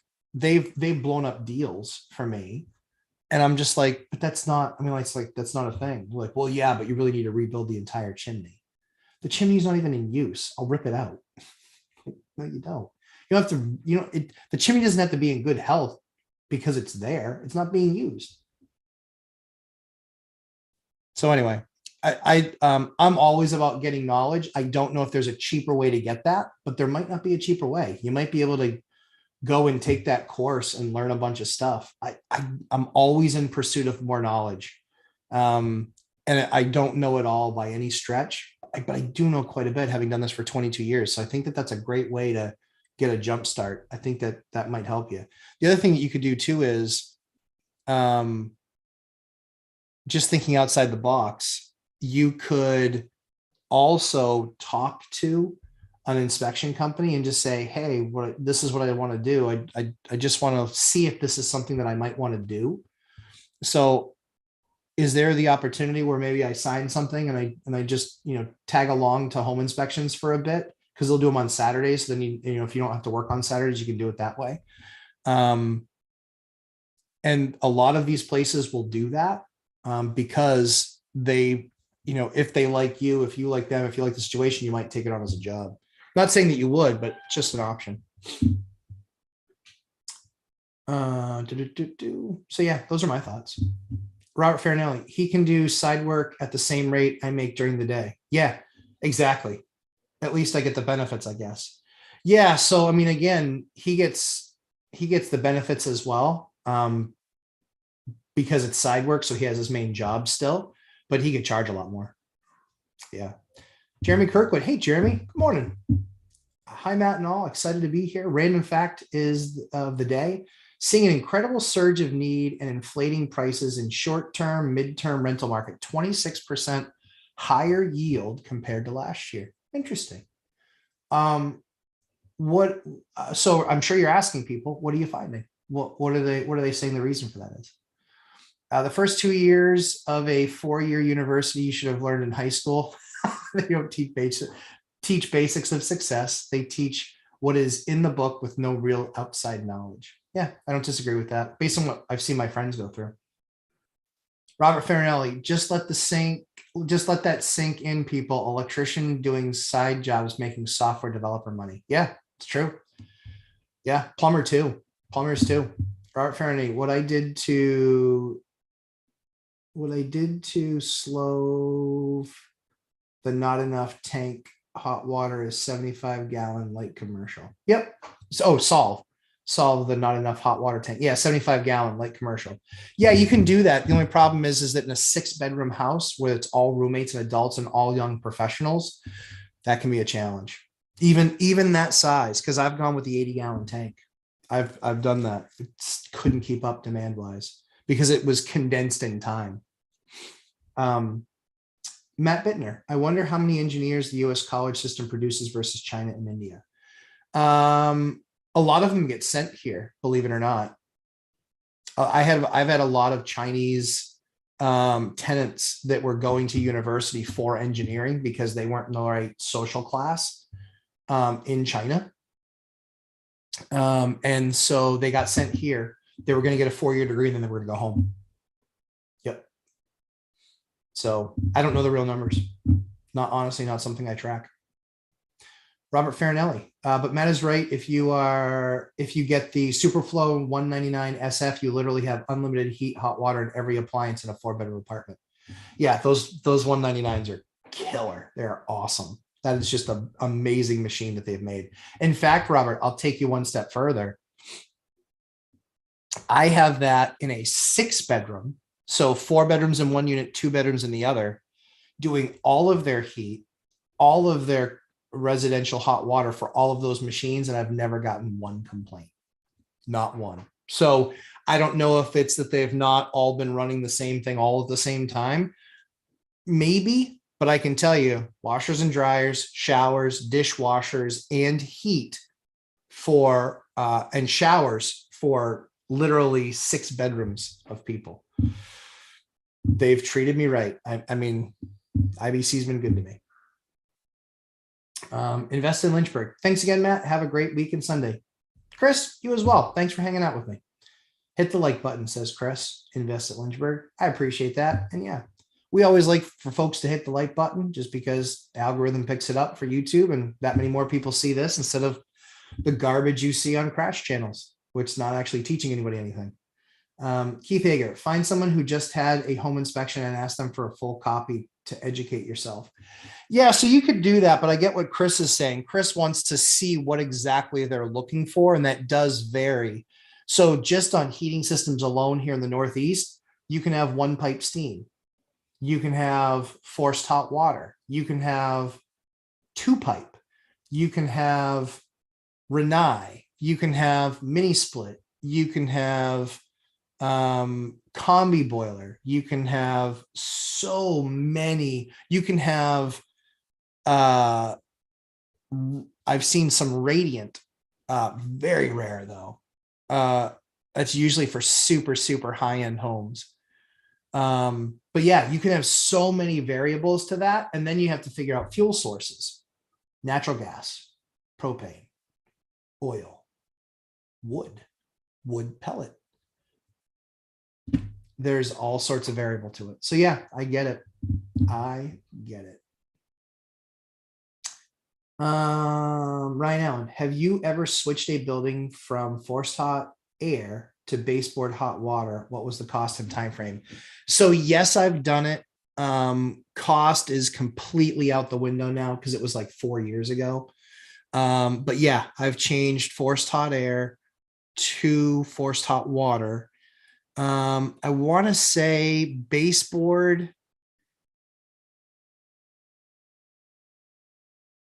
I think between baseboard, heating system, all that hookup, I think it was about 17,000. It was 4 years ago, 3 years ago. Actually, no, you know what? We just did one. We just did one.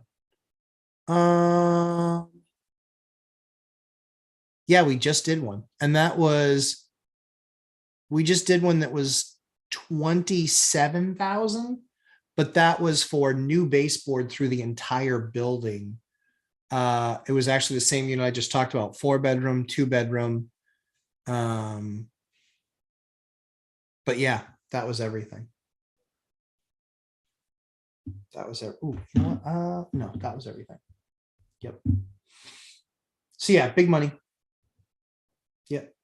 Have forced hot air now, but would prefer baseboard. Totally with you. I get it. And it took about 2 weeks. I think 2 weeks. Was it 2 weeks in this last one? Yeah, this last one was 2 weeks. Yeah, perfect time to do it is in the summertime. Perfect time. You don't want to do it in the wintertime. But yeah, it's a lot. It's a lot. Chris Miller, cardiac device sales rep. Some weekends are free. Oh, cardiac device sales rep. For which company? Guidant? Medtronic? Somebody else? Apple? I work in healthcare. So yeah, to be honest, it's been difficult understanding the inspection reports and distinguishing between what's important and what's not. That's exactly right. That's exactly right.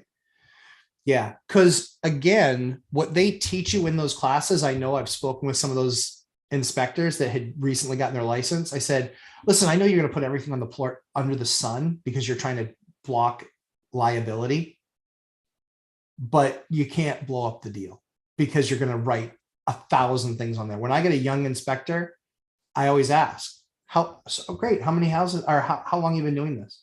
6 months. I know I'm screwed.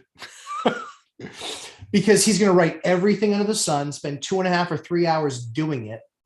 And he's going to be wrong on a lot of stuff. He's going to think things are some major issue when after he's been in the business for 5 years or 3 years, he's going to be like, 80% of buildings have that. That's not even a thing, right? It's not something to be bothered with. So yeah, totally get it, Chris. The things that are always the most important are structural things, roof, heating system. Those are the big things like plumbing lines. That's why I say spend the extra couple $100 and have the line scoped. You know, if you're having a line inspected, especially on like foreclosed properties or properties that haven't been lived in for some time, that's always worth the time and the money. We just had a $2,000 line issue. Expensive, but those are the big things. Those are the big things: foundational, structural, heating system, roof, understanding if you're going to swap out all the windows. That's just something you want to understand if you're going to do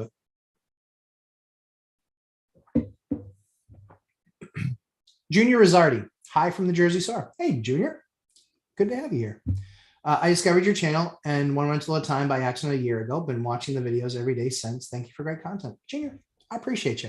We're in the Jersey Shore, man. I was in Jersey for a year. When I had in the software business, there's a bunch of software resellers in those areas. And so I was there a lot. Yeah. Frankie Mejia. How do you base your deposit for tenants on your rentals? First month's rent. So my whatever the rent is, that's what the deposit is. You have to be careful. In some states, they don't let you charge more than the deposit, i.e. you have to take like a pet fee to get more money up front. In my state, you can't do first, last, and deposit. You can only do first month's rent and deposit. In other states, it's first month's, last month's, and deposit. So check what your state laws are, but that's what I do in New Hampshire is I equal it to the first month's rent. LV Teach Me. I like that. Very cool name. Thanks for coming and hanging out. I've not seen your name before. Yes, the first 2 years of college is high school lessons. Thus is why it is a good idea to go to junior college for 2 years if you're going to college. I couldn't agree more. My wife did the reverse. She went to university here for 2 years, and then she finished at a junior college because I looked at the pricing and I compared the staff, and I was just like, a bunch of people that teach at that university teach at this college too. Like 60% of them. I was like, junior college cost, or community college cost $12,000 for the 2 years. The other university would have been 30, 37 or 39 or something like that. It was 3 or 4x. So it was a lot. Great question, or great comment. LV, teach me. I had boiler heat as a tenant, loved it. Yup. Moisture heat, unlike dry, forced heat from forced air furnace. Yeah, so you'll end up with like the dry cough. If you're susceptible to nosebleeds, that dry heat as well. Waking, it's not as even of a heat. It just isn't. So yeah, I found what we like, but also what keeps tenants renting from us. Because you don't want it to be a thing, right? Where they're like, oh, I really hate this about the place. That thing. Isaac Ronning, hello from Italy. Hey, Isaac, hello from Italy. What time is it there? Like 7, 8 o'clock at night? Glad to have you. I've been trying to catch one of these live, but it's hard with the time zone difference. Totally get it. Glad you're here. I think you're 7 or 8 hours ahead.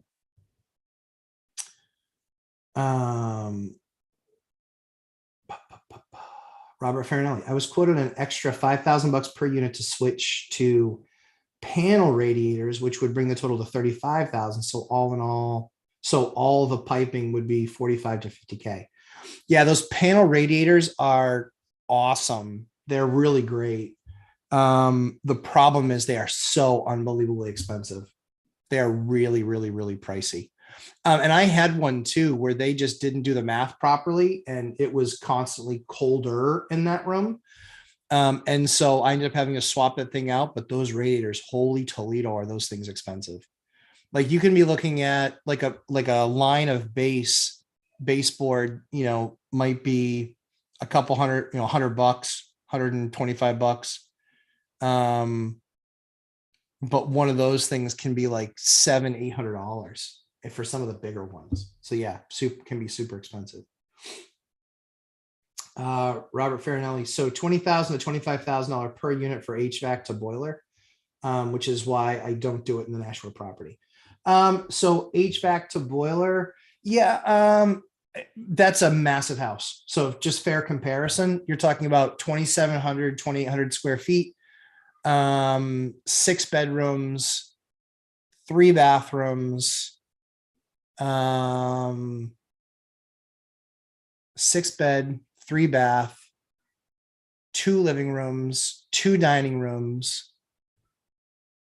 So yeah, you're talking 14, you're probably talking 13, 14 rooms, just so you know comparison. But yeah, it was about that expensive, but that's how much we got done and did with it. You work for Biotronic. Okay. We'll have 2 offers on the table in the next 2 weeks. Awesome. Abbott is about to trying to poach me. I love it. I know you work with LGH. Yeah, I just broke into that account last week. Nice. Yep. Yeah, I've been in healthcare for healthcare sales for 15 years.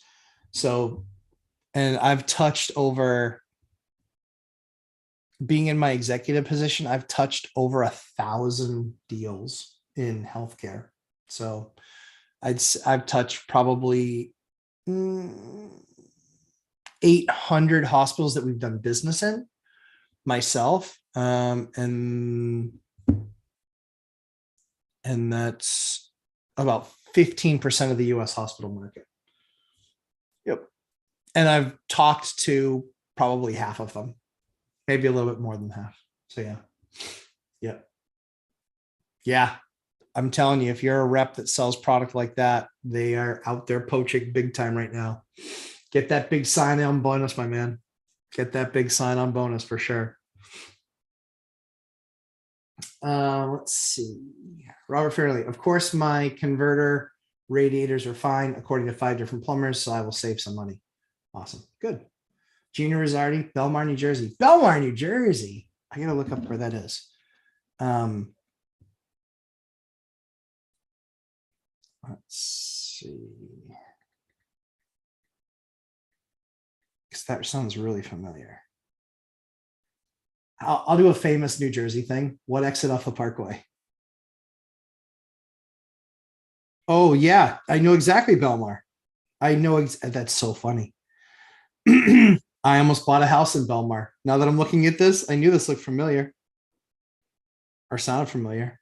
Yeah, I almost bought a house in Belmar.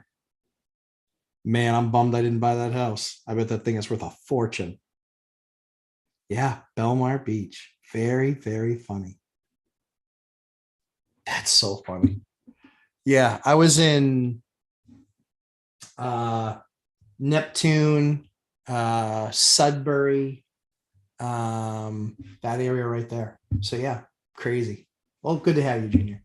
Robert Farron, you can do first, last, and deposit if you are house hacking. Oh, interesting. My natural property is a 4-bed, 1,800 square feet. Yeah, you'd be markedly less than that just because we put a ton of baseboard in. Yep. Anna K, most of my would have been RE investment money went to college tuitions for my daughter. I understand that for sure. Not literally for me, but for friends. All of my friends have kids going to college or in college. I started way late. I have very young children. I have a 4-year-old, a 2-year-old that's turning 3, and a 1-year-old. So yeah. Yeah, it's gonna be a while for college. Yeah. Which software company are you with? That's one of the very few questions I want to answer. When I retire, I'll answer who I was with. Because they don't know the lumberjack landlord exists. And I'm good with that's exactly the way I want it. Isaac Ron, if the goal is to stay in a mortgage in a rental property, would a 40-year fix be better than a 30 because of the lower monthly payment making more cash flow? So Isaac, yes. Yep, I think it is. I think the only thing that you ever have to be concerned about is if life happens, right?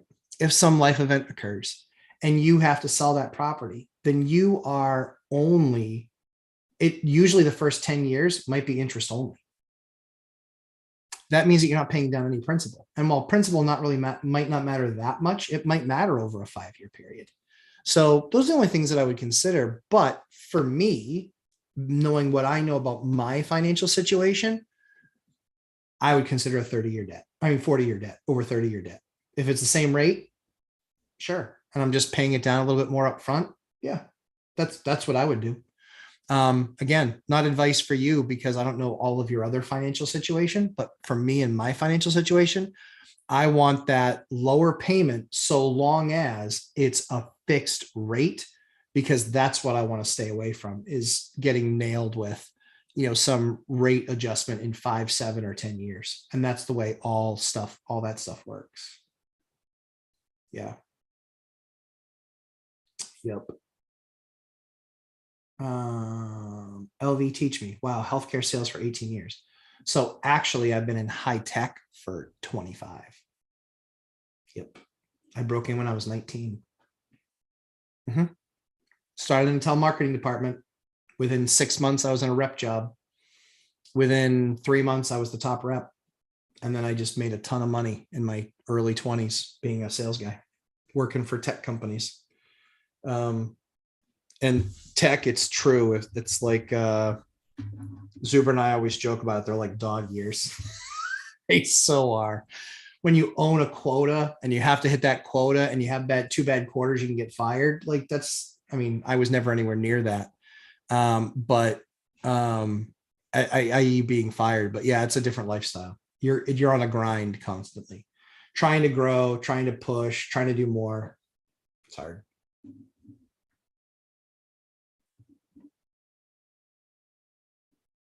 All right. Let's see here. So yeah, so 25 years in tech sales, 16 in healthcare. Yeah. Yes. Are you guys losing data? Or it just looks like it just said no data. Oh, excellent connection. Oh, I guess maybe it dropped and came back. All right. Anyway. Let's see. Chris Miller, a sign-on bonus and guarantee due to the 1-year non-compete clause. Yep. Yep. The biggest sign-on bonus I ever left, or the biggest signing bonus I ever left for, was in the 5 figures. It was big. Yep, that was years ago, a long time ago. Drew A. Junior Rosardi. Yeah, LOL. Yeah, Belmar. It's like so funny when you said it and I saw it and I was like, does that sound so familiar? Oh yeah, I almost bought a house there, dummy. Yeah, it was like a block away from the beach. It was like it was a room share house basically. It had like a dozen bedrooms. It's crazy. It's crazy, crazy. Let's see. Drew A. Matt, have you ever put in an offer for someone that has not paid their county taxes on their property? How did you solve it and what issues did it present? So I have only done,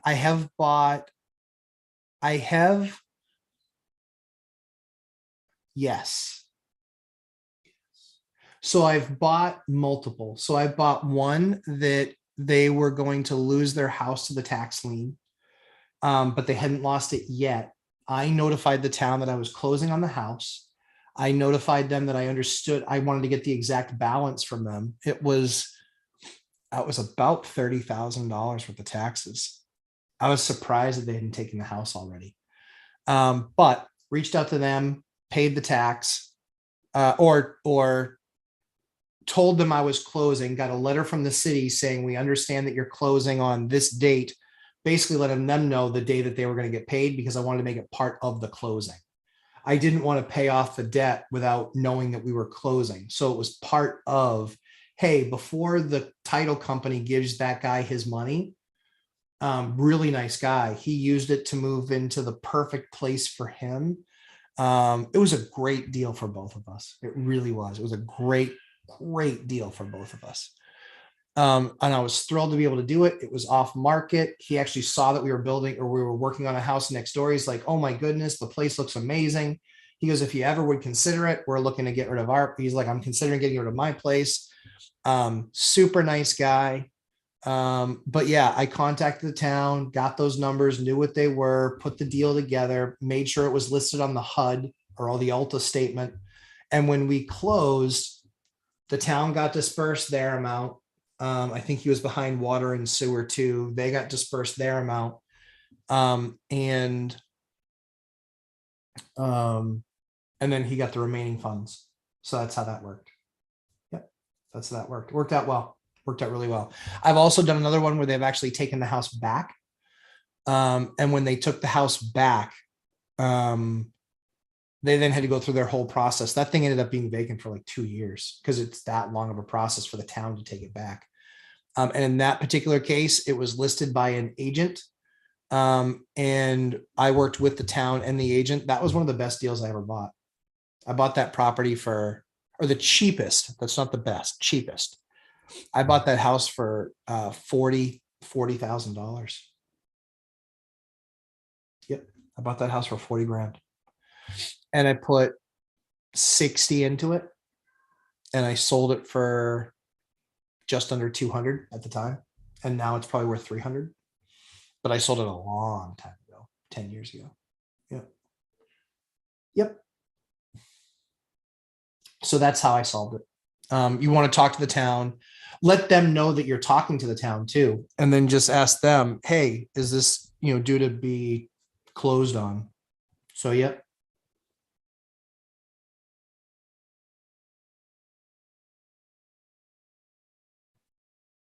So hopefully that helps. True. Right now, my duplex is each 2-bed, 1 bath, around 950 square feet each. Okay, 2-floor building. Is it a top, bottom, or a side?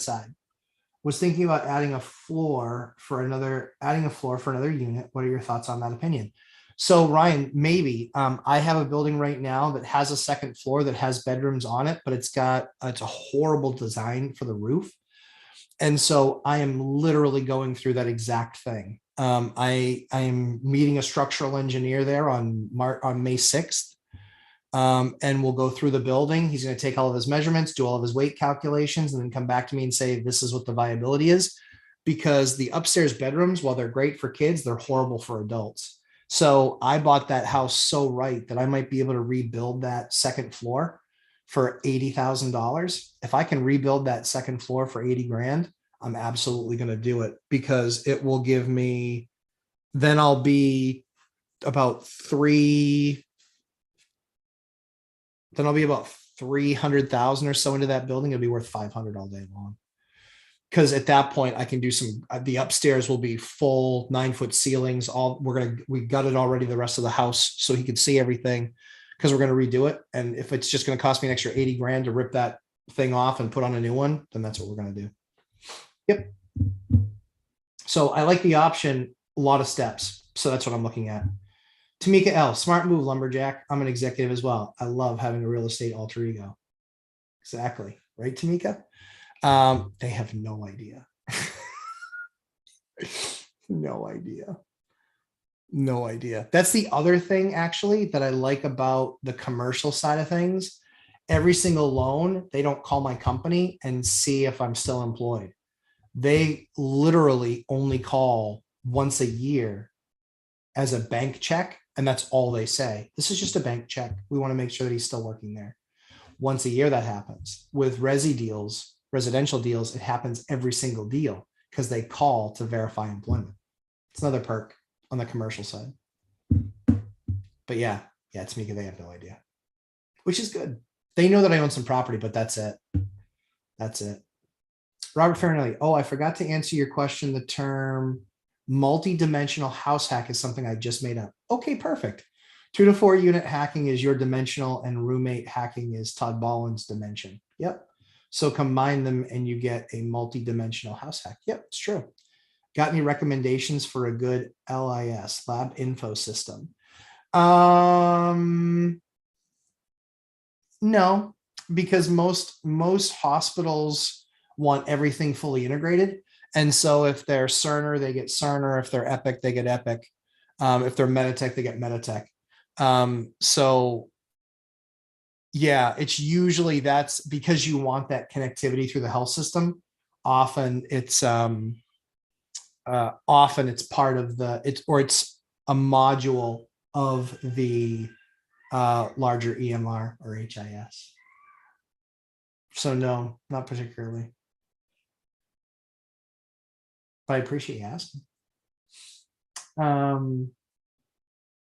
Ryan Allen, in Maine, you can get first month's rent and a deposit of double the rent. Wow. I had heard it isn't good to take last month's rent too. Yeah, I mean, think about that. How much money you need to move in, right?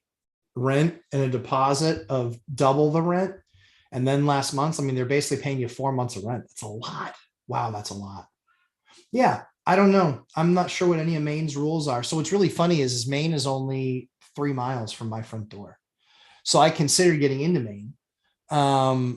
But the only way that I would get into Maine is with an entire portfolio. I don't want to tiptoe it. I don't want to build the business over time. Like I would just want some guy to say, all right, yeah, I'm done.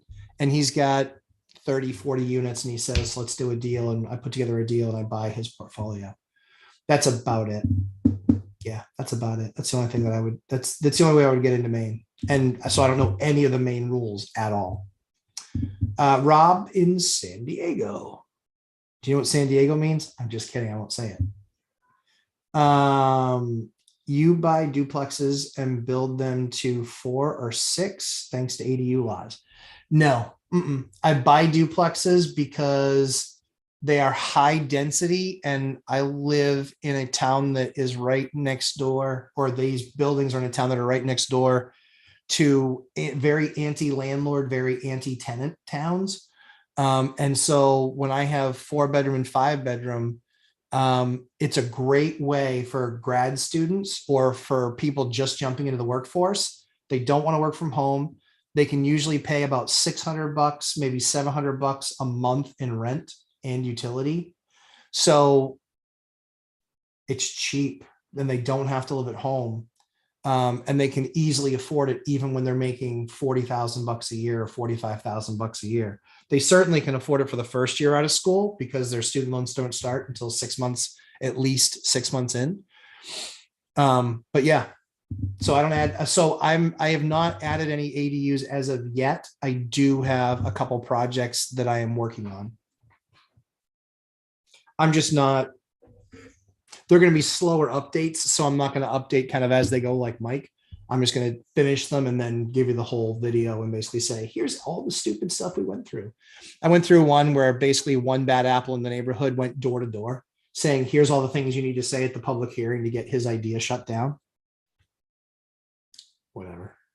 So she's in for a rude awakening in the next public hearing. Rich Boudreau, good readings. Greetings, Rich. Good to have you here. Jeremy Kirkwood, question for you about foundation. High water table. Yep.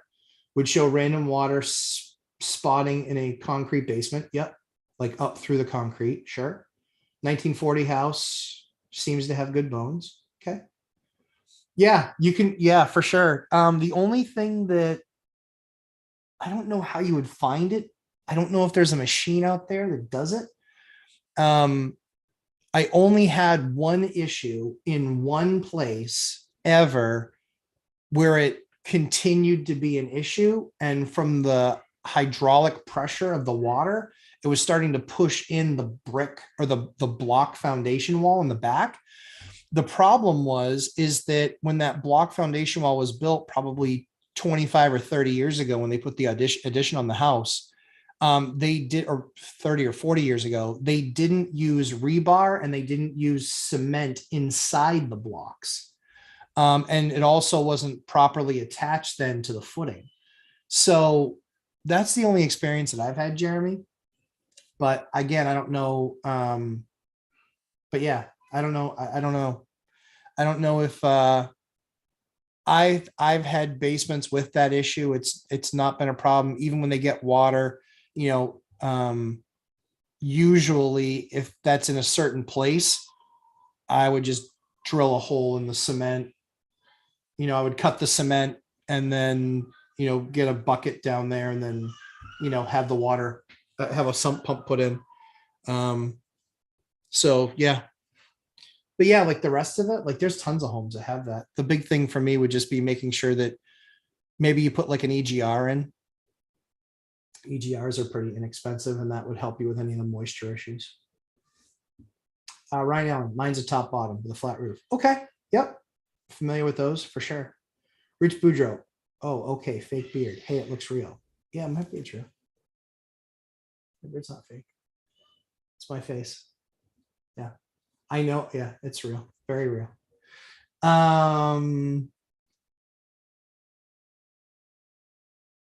Shamir Bless. Hey, Matt. Hey, Shamir. Good to have you back. Rich Boudreau. Matt, do you have a general contractor's license? Nope. In my state, they don't have them. So I don't have one. And I've talked to plenty of general contractors that have licenses that are morons. So not saying they all are by any stretch, but I've talked to plenty that are morons. And it doesn't mean that they actually follow up and do good quality work. So yeah, but in my state, don't have them. And because I only do work on my own properties in my state, you can, by law, you can run your own projects. So yeah. Shamir Bless, have you ever listed your property that's for sale yourself? Did we ever do a FSBO? Nope. Nope. Yes. Yeah, I just did one. I totally forgot. So the reason I wouldn't call it a FSBO, or for sale by owner, is because I didn't actually put it up for sale. It was something that I was going to sell.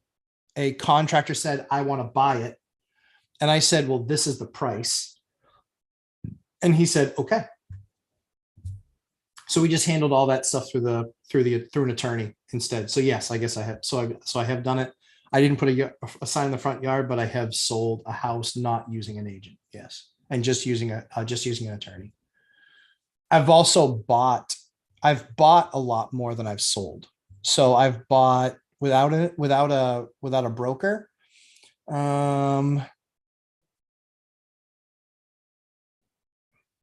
Like 5 or 6 maybe. So maybe 20% of my portfolio, I'd say. Or yeah, probably 20% of my portfolio I bought without a broker. Yeah. Michael Von Newport. Hey, Michael, good to have you back.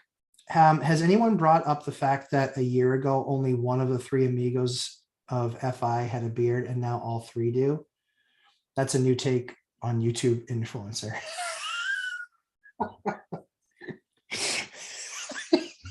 Yes. Yes. Yeah. Yeah. Well, we really call them beards, though. Aren't they more like a little bit scruff? Teasing, of course. Yeah, Mike, I think actually just shaved his. I don't know when he shaved it on his vacation before he went. I've been so busy this week. I haven't gotten to watch much of his content this week. But yeah, Dion's got one. Yeah. Yep. I'm waiting for mine. Mine's gonna start turning gray soon, I think. I don't have any really gray hair, but I got a little bit. But yeah, I'm waiting for it to start turning gray. That's funny. Well done. Let's see.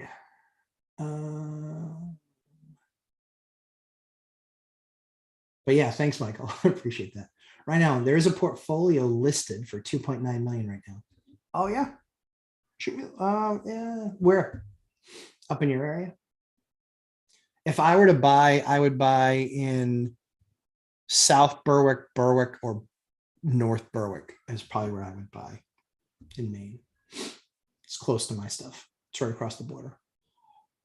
Isaac Ronning, have you ever bought a house with an unfinished basement with the intention of converting the basement and turning the property into a duplex? So no, only because basement conversion units are really hard in my area. The age of the home, because usually that's a newer home. Usually that's a home that never gets water in the basement. And then the other issue that you really have a lot of times is egress, fire issues. So that below grade is really, really, really hard. It's usually, there's a whole lot of rules that you have to do if you're going to convert that basement space. So I've never done it. But the main reason that I haven't done it is because in my area, that type of asset really is very rare.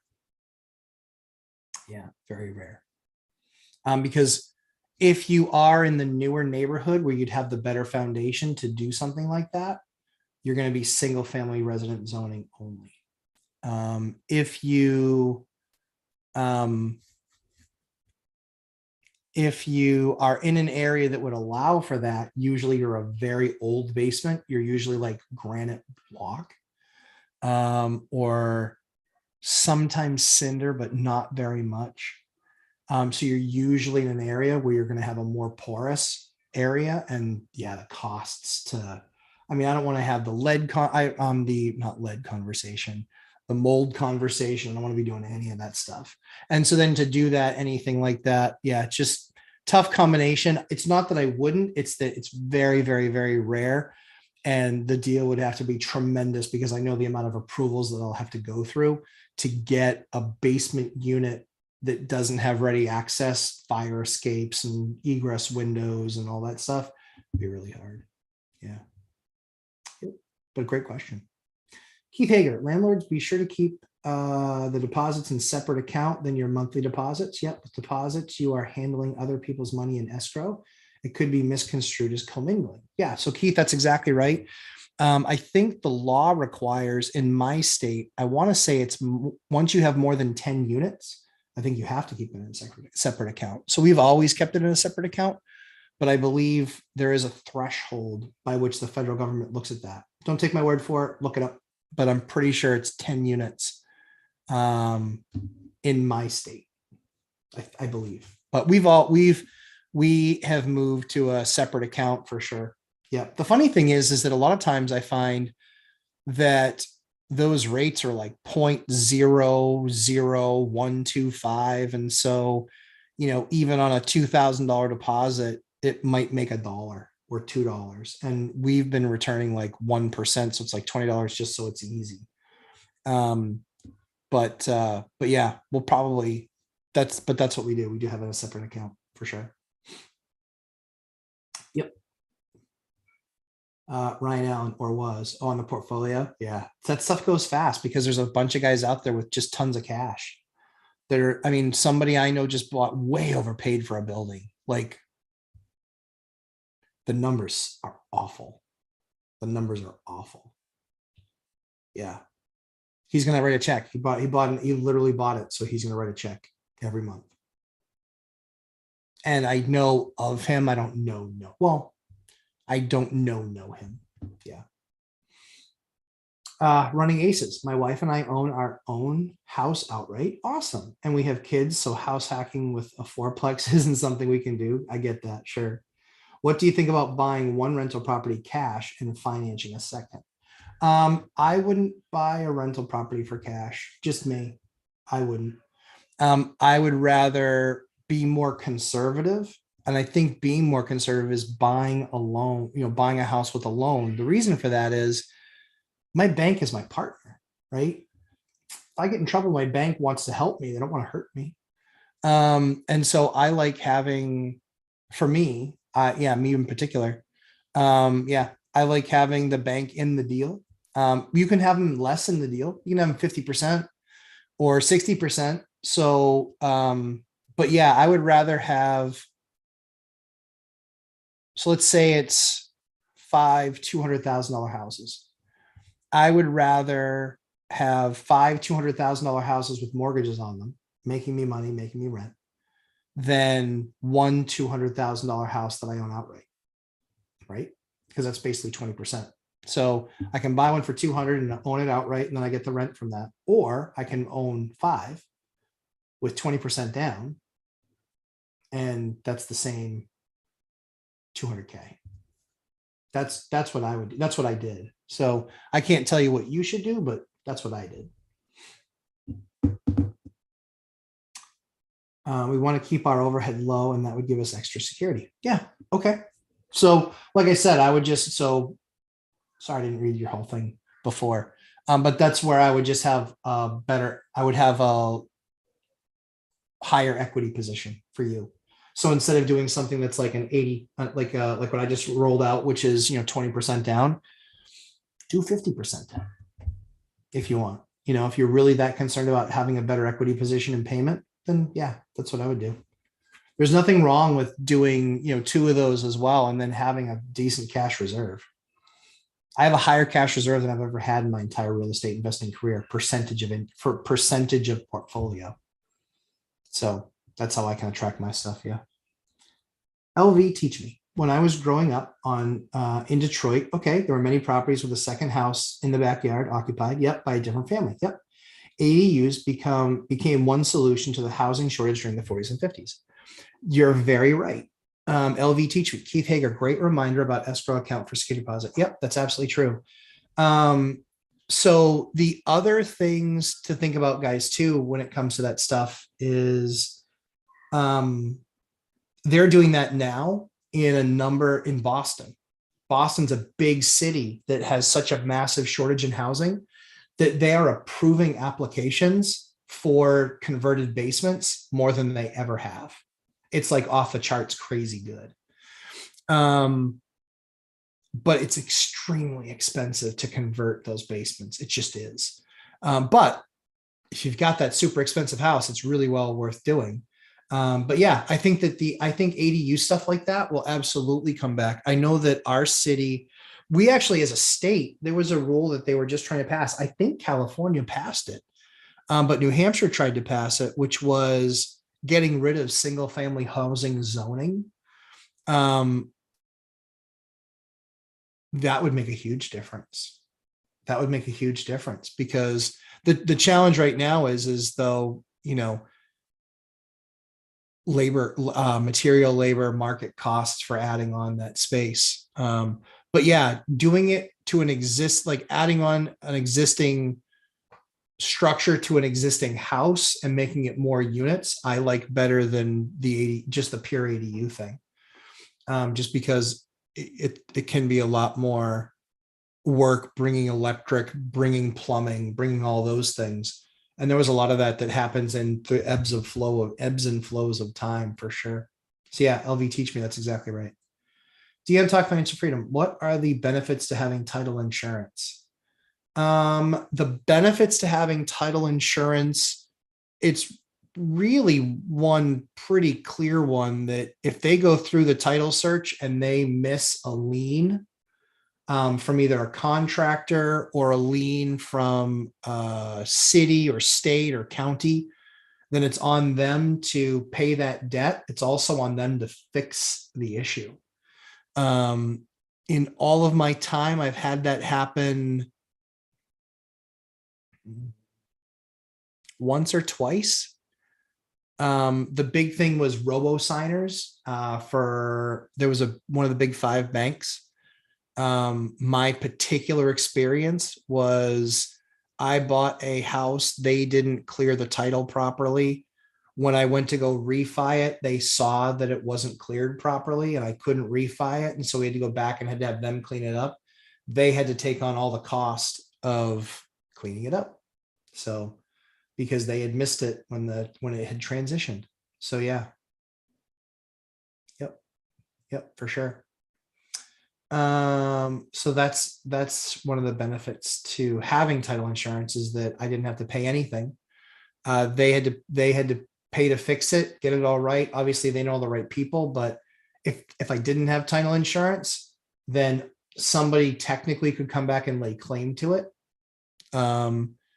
Yeah, it can be a big mess to clean up and very expensive to clean up. And title insurance is not crazy expensive. It's like $700. $700-800, not too expensive. LV teach me, if you buy without a broker, I recommend using an attorney to draft sale contract and title company. So the PNS, I know I've done hundreds of PNSs. I wouldn't use them. I haven't used an attorney to draft the PNS, but do on the title side for sure. I have them involved in the transaction, but I give to them a PNS and then tell them when I want to close, and then they take care of the rest. So, yep. Consider the logic. I'm here. We can start now. Well, I'm glad you're here, but you've got 13 minutes left. Actually, let me just text real quick.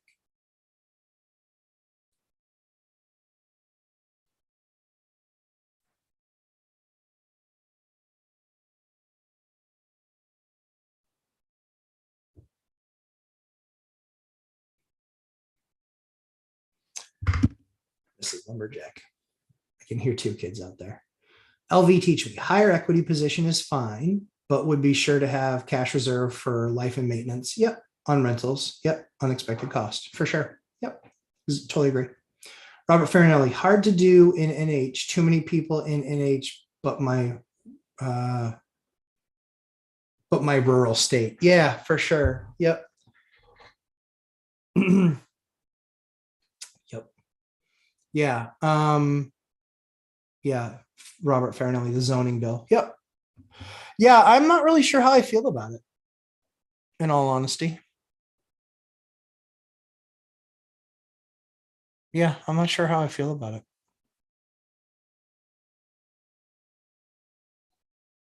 Haven't made that decision yet.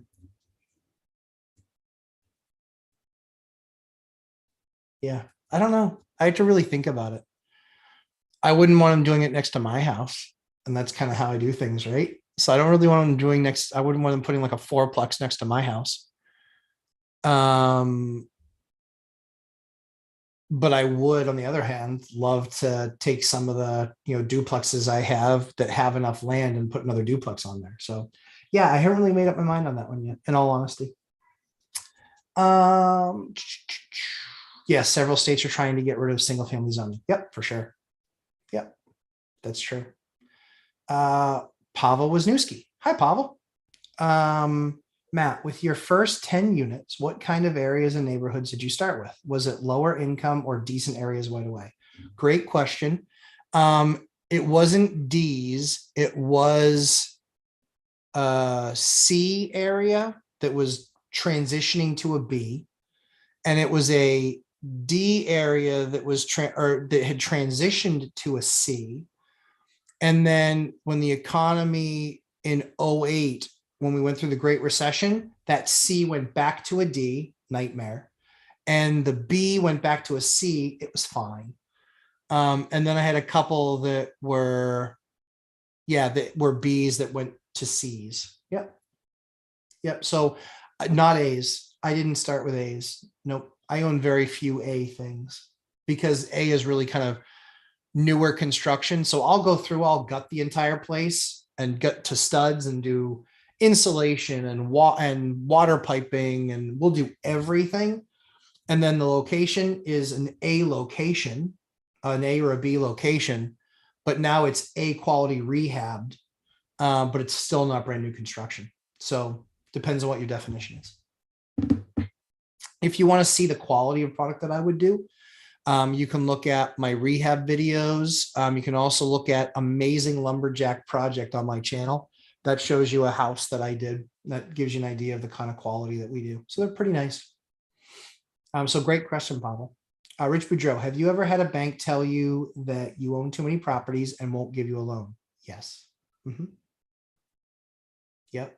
See my first 5 banks. They were the reason that I moved to another bank. So I did a deal with Wells Fargo. They didn't want to do another. I did a deal with Bank of America. They didn't want to do another. I did a deal with 2 deals with GMAC mortgage. And then got to local banks and did 2 with one. Then they said no. 4 with another. Then they said no.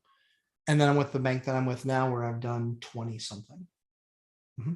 And rewarded them with more business, not just doing the deals, but took business from these other banks and brought it over and gave it to these guys and said,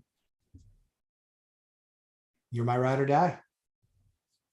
You know, they treated me right. I treat them right. I want to give them more business. I know that deposits to them mean that it's that much more money they can lend out. I want to say in the US it's 5 to 1. I think in China it's 10 to 1. Double check me on that because I'm not the world financial guy. But yeah, I think in the US it's 5 to 1. So every deposit dollar that I bring in, I won't tell you how much, but it's a lot. I mean, you can know that it's 6 figures a month, said the Business Insider article that they did on me. So it's good size. It's good size. So yeah, I've absolutely had them tell me no more loans. Yep. And that's why I have 5. Plus, let's be real, Robert Farinelli, plus, let's be real, I have a legal duplex in a SFH zoned area, something I would like to keep on not getting rid of zoning. Yeah. Yep. Yeah, but those conversions are tough, Robert, for sure. Michael Von Newport, just wanted to check to see how the family is doing. Enjoy the rest of the weekend. Michael Von Newport, they are doing very well. Thank you for asking. Eliana goes in for treatment tomorrow, and then we have labs at the end of the week, and she's then done chemo. So this should be the last week of chemo. And then she has scans, not this coming week, but the following week. Then we get a little bit of a break. And then we start radiation treatment towards the end of May is the current schedule. So thanks for asking. Fanfare for the common landlord. Define A, B, C, or D areas. So Dion and I joke about it because he's an ex-Marine and ex-cop. If you need to wear a bulletproof vest to go collect your rent, that's a D area. Those D areas are tough. So the way that I look at a D area is, yeah, just a unsafe neighborhood, gunshots at night, lots of tennis shoes hanging over electrical wires. So, denoting drug dealers, just bad places that I wouldn't go. C's are, usually the ones that kind of border those areas, if that makes sense. But you can definitely see us starting to see a transition where it's still affordable housing, but it's the people that have it's the people that have decided that they're going to do that much more to just get out of the really bad areas. And usually there you're not finding you're finding a bunch of dated product, nothing really new. B's are better neighborhoods, better schools, and better product. You're seeing nice stuff there, rehabbed kitchens, new floors, new paint. You're seeing more in those areas. A's are brand new construction because they're not putting brand new construction in bad areas. So yeah. Yeah, that's the simple kind of general rule for it. Depends on who you ask, but yeah, I like B's and C's. D's is too rough for me, because sometimes Ashley will have to go out and do something. I don't want her unsafe. And then A's is just way too expensive. It's not the clientele I'm targeting at all. I'm really focused on B's and C's. Yep. Because A's will trade down to B's in tough times, and B's will trade down to C's in tough times. Usually the C's won't trade down to D's in the tough times. So yeah, usually B's and C's. There's 3 or 4 streets in my city I won't buy anything on. They're just that bad. They're just that bad. Lots of, we'll call it late night traffic.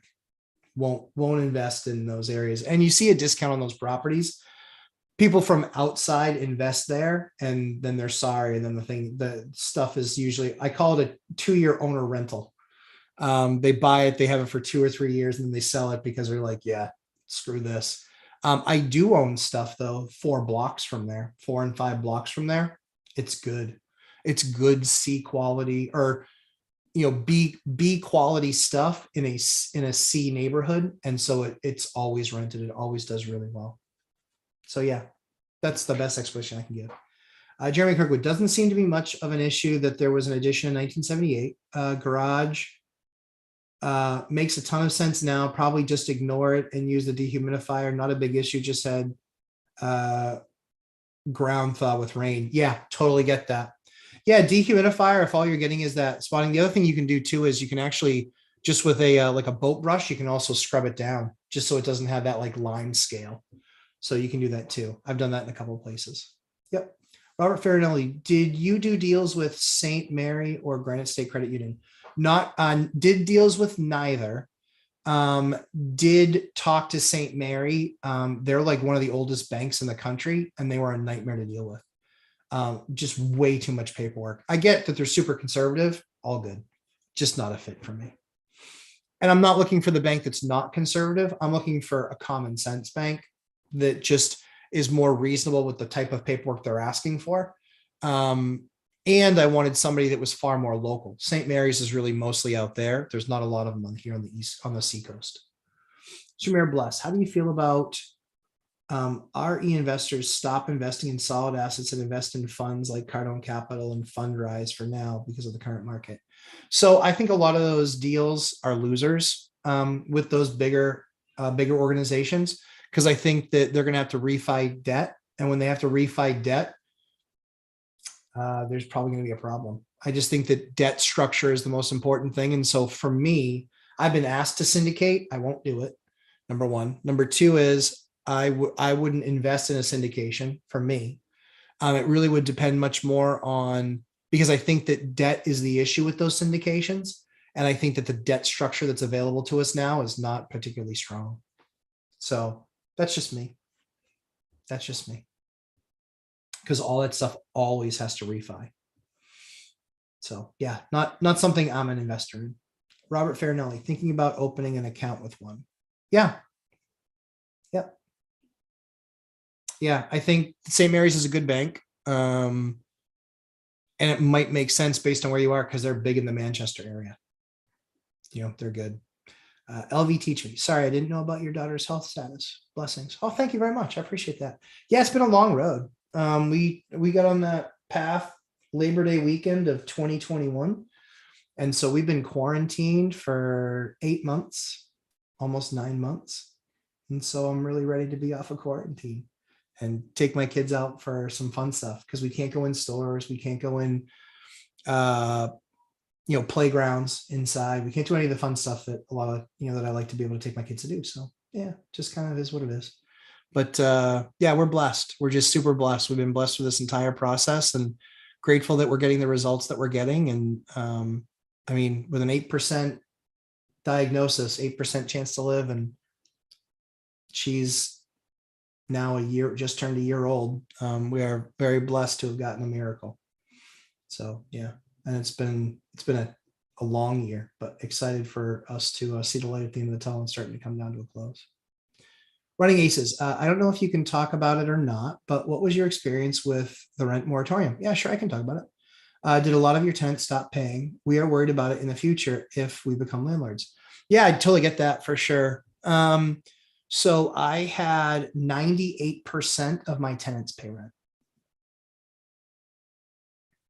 98% paid through. We didn't do any rent increases, right? We sent out a letter in February, actually, before the government was really doing anything. We sent out a letter in February of 2020 and just said, hey, we know that things are tough. We know that things are getting tough. And so if you run into an issue, we just want you to be honest and contact us, because if we know about the issue, we want to work together with you on it. So we were proactive. And I think that got us the results that we got, which was very, very few people. We've actually seen more people take advantage of the programs in place this year than they did in 2020. So, and I think that was because we bought a lot of properties and we've inherited a lot of tenants. And so a lot of those tenants are going to have to requalify when it comes to lease time. So yeah, but yeah, I get that. Big thing is just keep good reserves. That's why I was saying, if you do, a 50% down payment and then still have some money on the side, then you'll be safe, or largely speaking, you just based on the numbers, you should be safe. Tiffany White, there she is. Hey, Tiffany. I'm interested in a quad that has 2 units up and 2 units down. Yep. If the layout and finishes are the same, do the units typically rent for the same amount? Or is there a premium for the main level or on the second floor? For one on top of the other, I've not seen any premium. Nope. For me, I haven't seen any premium for first floor versus second floor. Nope. Mine, I have a 6 unit, 2 units. First 2 floors play exactly the same. The only reason the third floor doesn't, because they're a 1 bedroom. I have, I don't get any premium for the first floor. Nope. Both the finishes are nice. Both have been redone. So yeah, I don't get any premium. You might be able to though. But I don't. I haven't tried. Let's put it that way. Jason, in fact, in all honesty, I'm actually getting a premium on the second floor. It's a tiny bit bigger because you don't have to account for the stairwell to get down to the basement. So it's actually a tiny bit bigger. Jason C, at Running Aces. If I might respond, I would say it all depends on the quality of tenant you approve. Yep. It's not foolproof, but my parents have 10 units and none stopped paying through. I can't say that word.